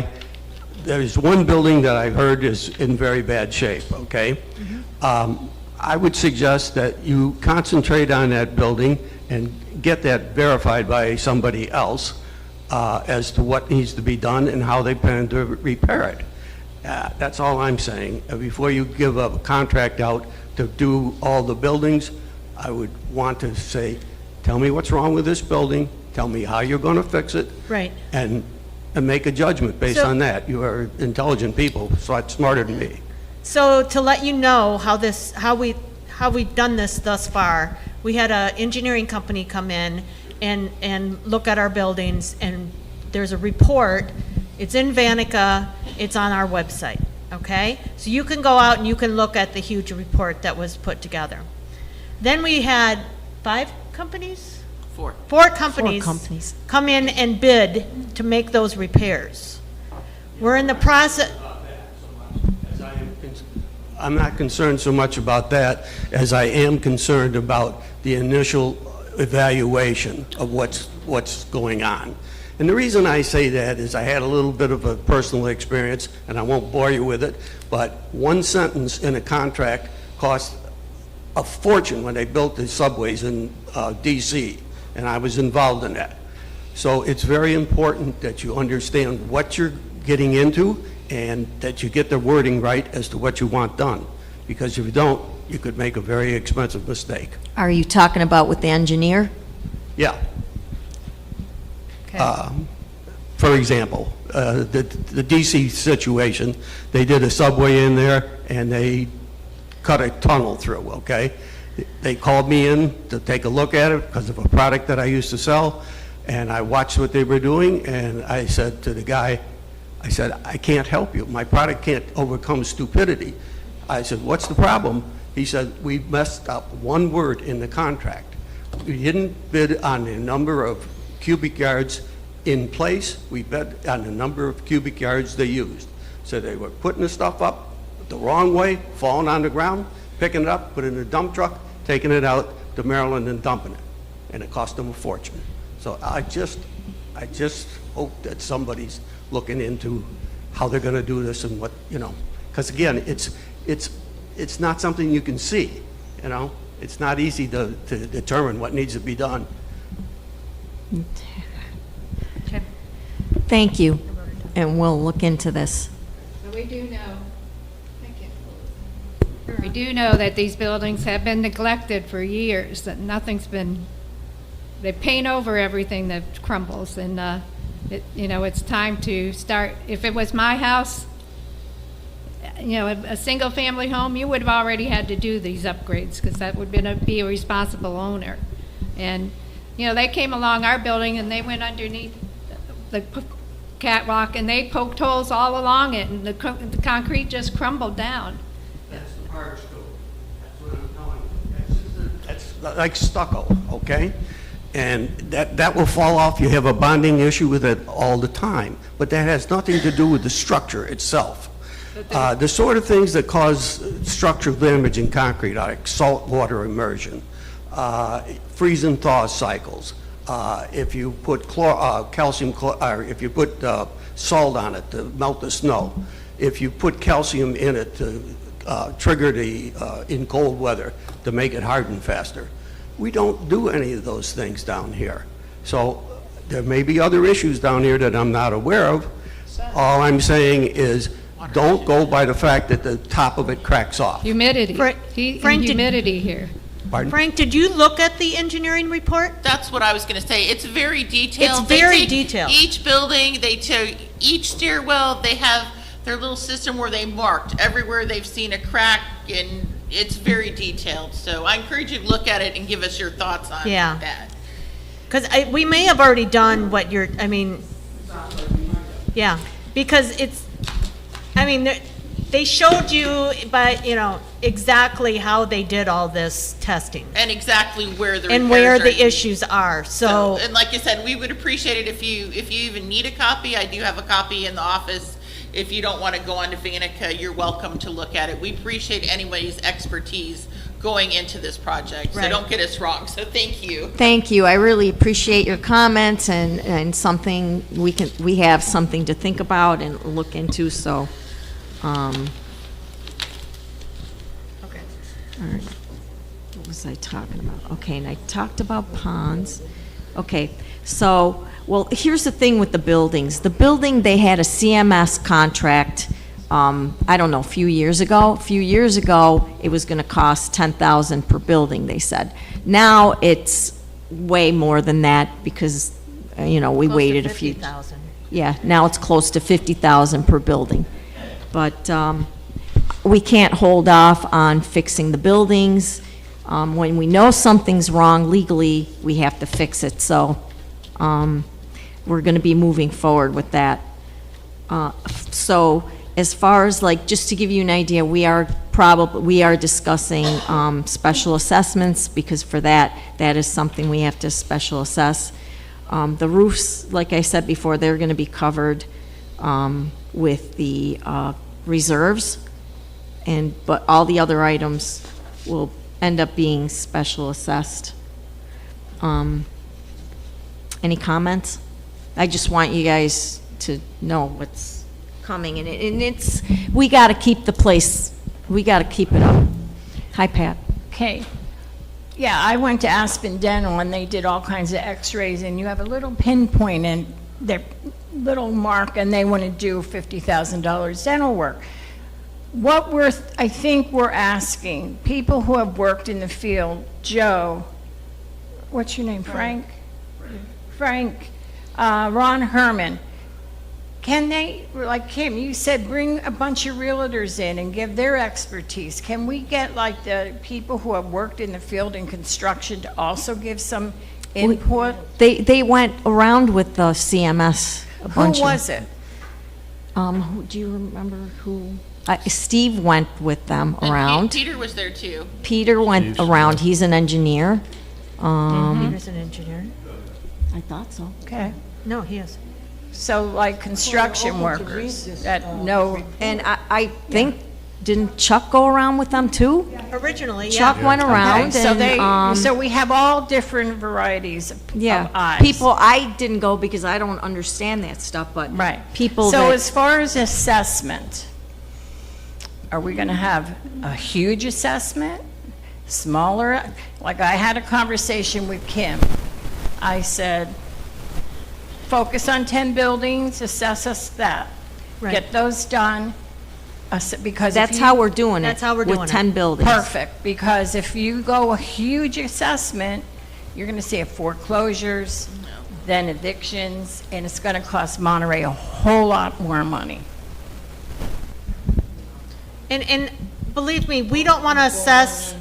We We're not don't. going to come up with we're gonna have to assess what we have to assess. I mean, it's a price. We've tried to keep the price down, you know, we're meeting with the bid people again this week, to try to ask them if we can, you know, We keep reduce some negotiating. prices on a few things, we're negotiating with them. We don't wanna assess any more than you guys wanna be assessed. And I understand that. But we have to keep But we it up. can't kick this down the road because, again, you know. I get it, and we've done that for years. Exactly. They've been kicking this stuff down the road. Right. And Have we done it a few years ago? what's going to It was happen if the huge catwalks become compromised and you can't get to your apartment? get And it. we could get to that if we don't fix these things. So I think our focus should be, I heard a quote the other day, you can't eat an elephant all in one bite. So let's do buildings buildings. priorities. I This had is that for 10 conversation. buildings that we're talking about Right. now. The 10 worst. And I see that, you know, we want to do a pond, and we want to do this. Let's focus on the dangerous necessities, the buildings, to make everyone safe here. And we do have to do termites, because you're going to fix the buildings and you're going to let the termites eat them. You know, Pat, we don't want to do this any more than you want us to do this. Believe me, this is Nobody, not, we're, this is not an we easy get the same decision. assessments. You know, and the other thing is, each year, the next 10 are not as bad a condition as the first one. So as we get further down the line, the assessments are gonna go Right. down. And maybe They we can do should. 20 buildings next time for what we're paying for the 10 that are the worst. Yeah. So we're not doing this lightly, is No. is the point. They're 100 years old, they're in their 90s, to have like a $30,000 assessment. We Oh, are sorry. nowhere, we would we never are do a nowhere, $30,000. even if we did everything, nowhere even remotely close to that figure. Okay. It's way lower than that. That's in the minutes. That's in the minutes. So if you guys are expecting, see, we always have had reserves, so you, I'm not gonna say never, but we are never, I'm gonna say it for the, now. We are, no, we're not gonna be there, okay? We're not, nowhere close to that. Okay. We wanna wait till we have everything together before we discuss this. Lorraine. Lorraine, 44F. We are all homeowners here. We own this place. It is 55 years old. Yes, we've had special assessments. The buildings were fairly new, everything. It was, no one, previous boards never wanted to spend money. So you know what? It's time. That's why we're here These buildings now. are 55, and I say what needs to be done, needs to be done, and we need a special assessment. And other communities have had special assessments of 5,000, 10,000. Well, if we have to do it, we have to do it. We have to bite the bullet and take care It's of our lower than property. 5,000, okay? Yeah. Even if we did everything, it's lower than 5,000. Then in my book, as an owner, if it's lower than 5,000, let's take care of the big projects that need to be done, because believe me, more and more are coming if we don't, and it's going to cost us a lot more. Yep. That's my opinion. Thank you.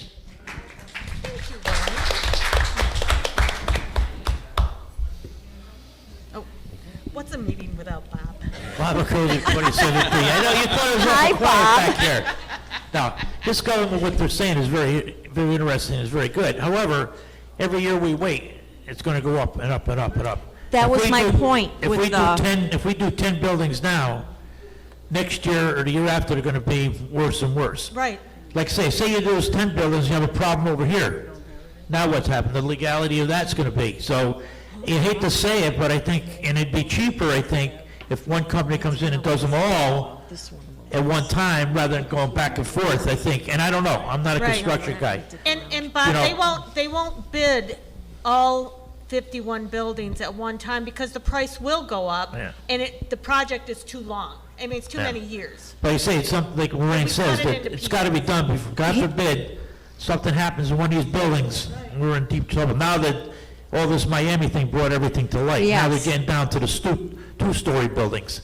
There used to be just three, now they're It's concentrating on coming us. down. That's kind of why I would like everything, like we're doing everything a little at a time, like trying to get it not like, we can kind of space it out a little bit, but I'd like to get things done before the hammer comes down on us, because I see it coming for 2 stories and below. And this way, you won't get these huge assessments because we're taking care of everything a little at a time. I think it hurts, but it's systematic, and I think it's good for the community. And you're talking about property values. If we don't take care of things, you're not gonna have a property value. So you have to, like a home, you own a home, a house, you have to maintain it. It hurts, nobody wants to, but we have to. So, and the other thing too that I was gonna say, the longer we stretch out those projects, we were discussing not doing it the full 5 years. They have this fee called the mobilization fee. It's pretty hefty. Every year that they come, and they charge you this huge sum of money to bring all their equipment in, stage, do this and that. So, like, if we can do, especially when the buildings supposedly, they say they're gonna be cheaper to fix because they're buildings with less issues as we go down the line. If we can combine more than just 10 buildings a year, if we can do them like what we said in 2 to 3 years, we'll substantially get rid of this additional mobilization fee, which is really large. And demobilizing. And demobilization. Both of them are like crazy. Anything else on this? And then otherwise we move on? Okay. I wanted to discuss something now before we do owners' comments. Across the street in the yacht club, the art people were locked out. So Peter and I went down there and we unlocked it, and then we changed the lock. We changed the lock so that this doesn't happen again. When you go into the kitchen, the lock, you'd have to be, they couldn't get into the main yacht club. The lock, Peter reversed it, so now the switch part is on the inside, so people in the kitchen, let's say they're having an event, and they don't want somebody coming in, they want to close it off, they can close it from the inside, and if they come in from the kitchen side with the key that they have, they will be able to, they won't be locked in like they were the painting people. Like, yeah, you talk about it. This is really a fire safety issue. If you were in the bathroom, for example, and a fire happened in the kitchen, where's your egress? The only egress would be through the dining room area. Well, that door had a key, everything key was bolt locked on it, and you could not get through that door. You were, shall we say, cooked, okay? So we removed that bolt and replaced it with a hall closet door set. So there's no lock whatsoever. The door still closes, but you can just open it if you need egress. In the kitchen, there's 3 egresses from the kitchen. One is to the outside that your gate key works on, okay? One is to the bathroom area. The other one is to the dining room area. That dining room area door also had a lock that had a thumb latch on the dining room side. So if you were in the kitchen and something happened, you couldn't get through that door. So all I did was reverse that lock. So now from the kitchen, you can unlock that and get in the dining area. If you're cooking something and you don't want people coming in while you're cooking, from the kitchen, you can latch that. Well, they can always get in through other areas, but that's the way we've left it. So in terms of fire safety, we're perfectly safe. And with your gate key, you can get into the kitchen, and then from the kitchen, you can get into the dining room area at this point. So now if anybody has an event that they have to go to and nobody can accidentally lock the doors, and then you're not able to get into the yacht club. You're just stuck in the kitchen. So now, and there's no more fire hazard. We approved that. I approved it, actually. I approved it because it was a fire hazard, so that's all taken care of now.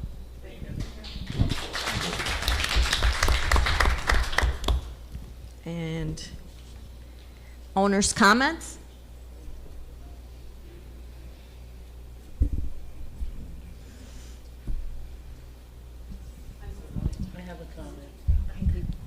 This is just about the big garbage collection that just took place, and I want to thank whoever does that. So I have a question about who does pick up the big garbage that we can put out on the Thursday? That's our maintenance? Okay. So there was a building close to my building, and I want to bring it forward to everybody, if we see it, what I could have done with it. There were there's somebody under contract in the building involved having renovations done.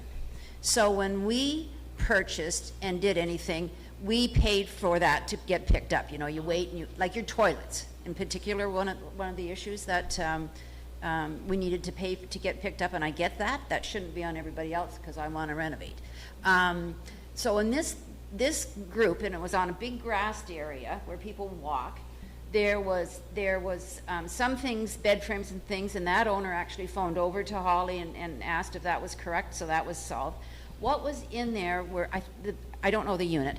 I know the unit I'm talking about, but I don't know if they had a wall of glass or whatever. There were huge shards of glass, and I'm talking, you know, my height and then jagged, laying out on that floor, because it was a little bit late getting picked up, on this mound of grass where people walk outside their buildings.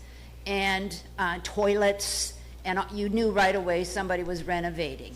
And I'm wondering, when somebody is doing that, do we not go through the office and say there's a renovation going? Do we find out? I'm concerned about liability, again, about the age of these buildings and things, things that I see.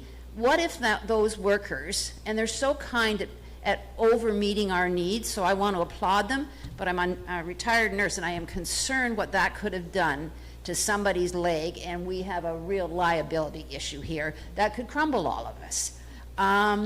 And who would we report it to, and who would somebody that's doing renovations have to report that they're doing it in another person's building? Is there a standard, and mostly what my role, just speaking for myself, would have been in that? So I did, after the meeting that we was at into another meeting, and I went over, and the garbage had then been picked up, and all this glass, which was not taped, you know, on the broken edges, wasn't boxed, it was just laid out on the grass, and I did think it was our guys that kindly picked it up. And I walked the patch back and forth a few times to make sure there was no glass in there, because I thought somebody else, we're all in flip-flops, the glory of Florida, and there wasn't any, so that was good. But our guys are at risk to have picked this stuff up, and that's my concern. What's my role? Go for it. Okay, so if you're having your unit renovated, you need to fill out an ARC form first off. You need, gotten that. yes, you Okay. need to get approval from the board, and so we know, too, what's going on in your unit. Right. And then you need to notify that contractor when they come in to do work, they need to sign in at the office. Those are the first two things. Okay. Our guys are not to pick up any construction debris. I will speak to them about that. Construction debris, anything coming out of your unit, old mirrors, toilets, cupboards, what have you, marble, tile, what have you, the contractor needs to take those out. Okay. Our dumpster, not everyone's not paying for all your construction debris. Do not put it in the dumpsters. I've had incidences where they put them in the recycling bins. We've had to go after them for loading up the recycling bin full of tile. Yeah. So we'll do the best we can in the office to educate them, but you as the owner, when you hire a contractor, you need to let the contractor know they got to take all your stuff out with them as part of the deal. They need to come to the office and sign in when they're here. Okay. So that's all on the owner, and yes, our guys are great. They do pick up everything. They probably should have not picked up the toilet and all that. They should have notified the office that was And I want there. no blame there, because they really service all of us No, very I well. know, But and they're somebody great. That's why I said that they're was- great. yeah. They just do what needs to be done Thanks, and carry thanks, Holly, forward. thanks. So, but yes, that's the way it's supposed to work. Oh, okay. And Beth, it's in the rules and regulations booklet. Okay. That we do not pick up any construction debris. Yes, this certainly was. And it also states in there that if you do bring something in, or you do ask to have something large picked up, you can incur charges in regards to the dump fee. Okay. Thank you. But you are right, because I talked to one of the gentlemen in the back about those large pieces of glass. Yeah. And our workers are very concerned about not picking those, they do not want to pick those up because of the option, Right. that there could be an issue. Yes, I think they're so obliging to us. They're between a rock and a hard place. Yeah. But, Yeah. this was a vein waiting to be struck. Thank you.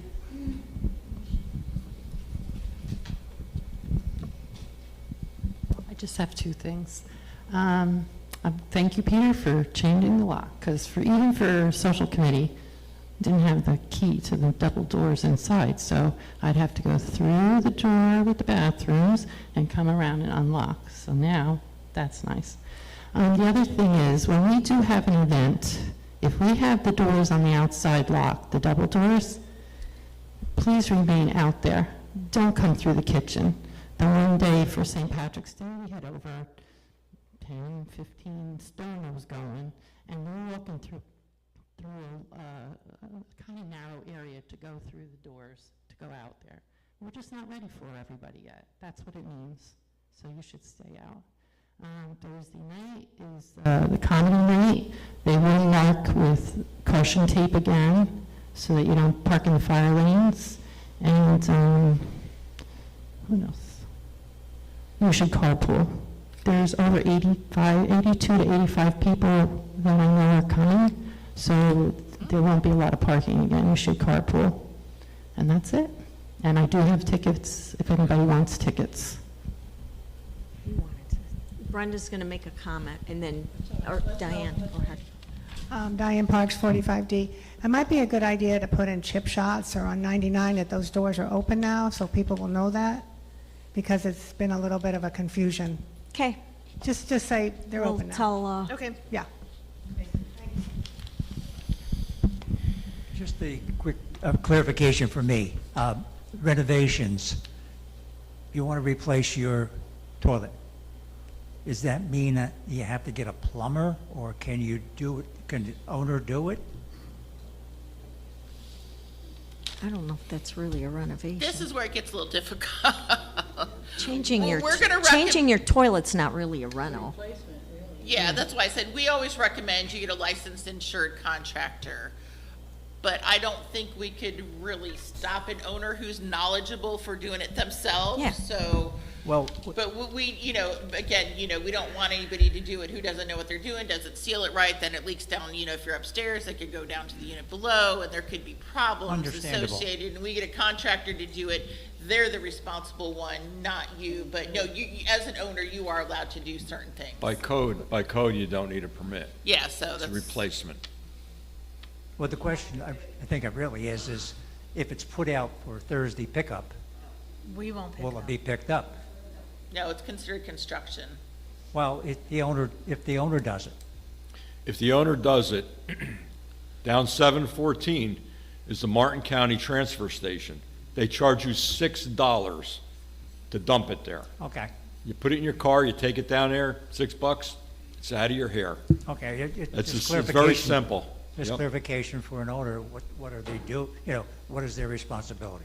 And will Well- there be a pickup, that's all. Well, we're not supposed to pick them up, we being Monterey. Okay. But it's just, there's a simple solution where you can take it and get rid of it legally, and they're more than happy to take it, and they charge us $6. Okay, thank you. Go ahead, say what you. Brenda had a comment. I just want to thank Nilsa and Manny Rios and their team for the fun day that they presented on Saturday. Everybody had a ball. Very successful. Food was good.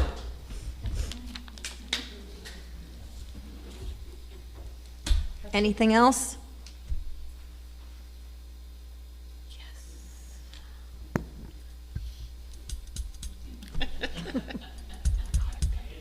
Okay. Motion to adjourn? Motion to adjourn. Second. Adjourn.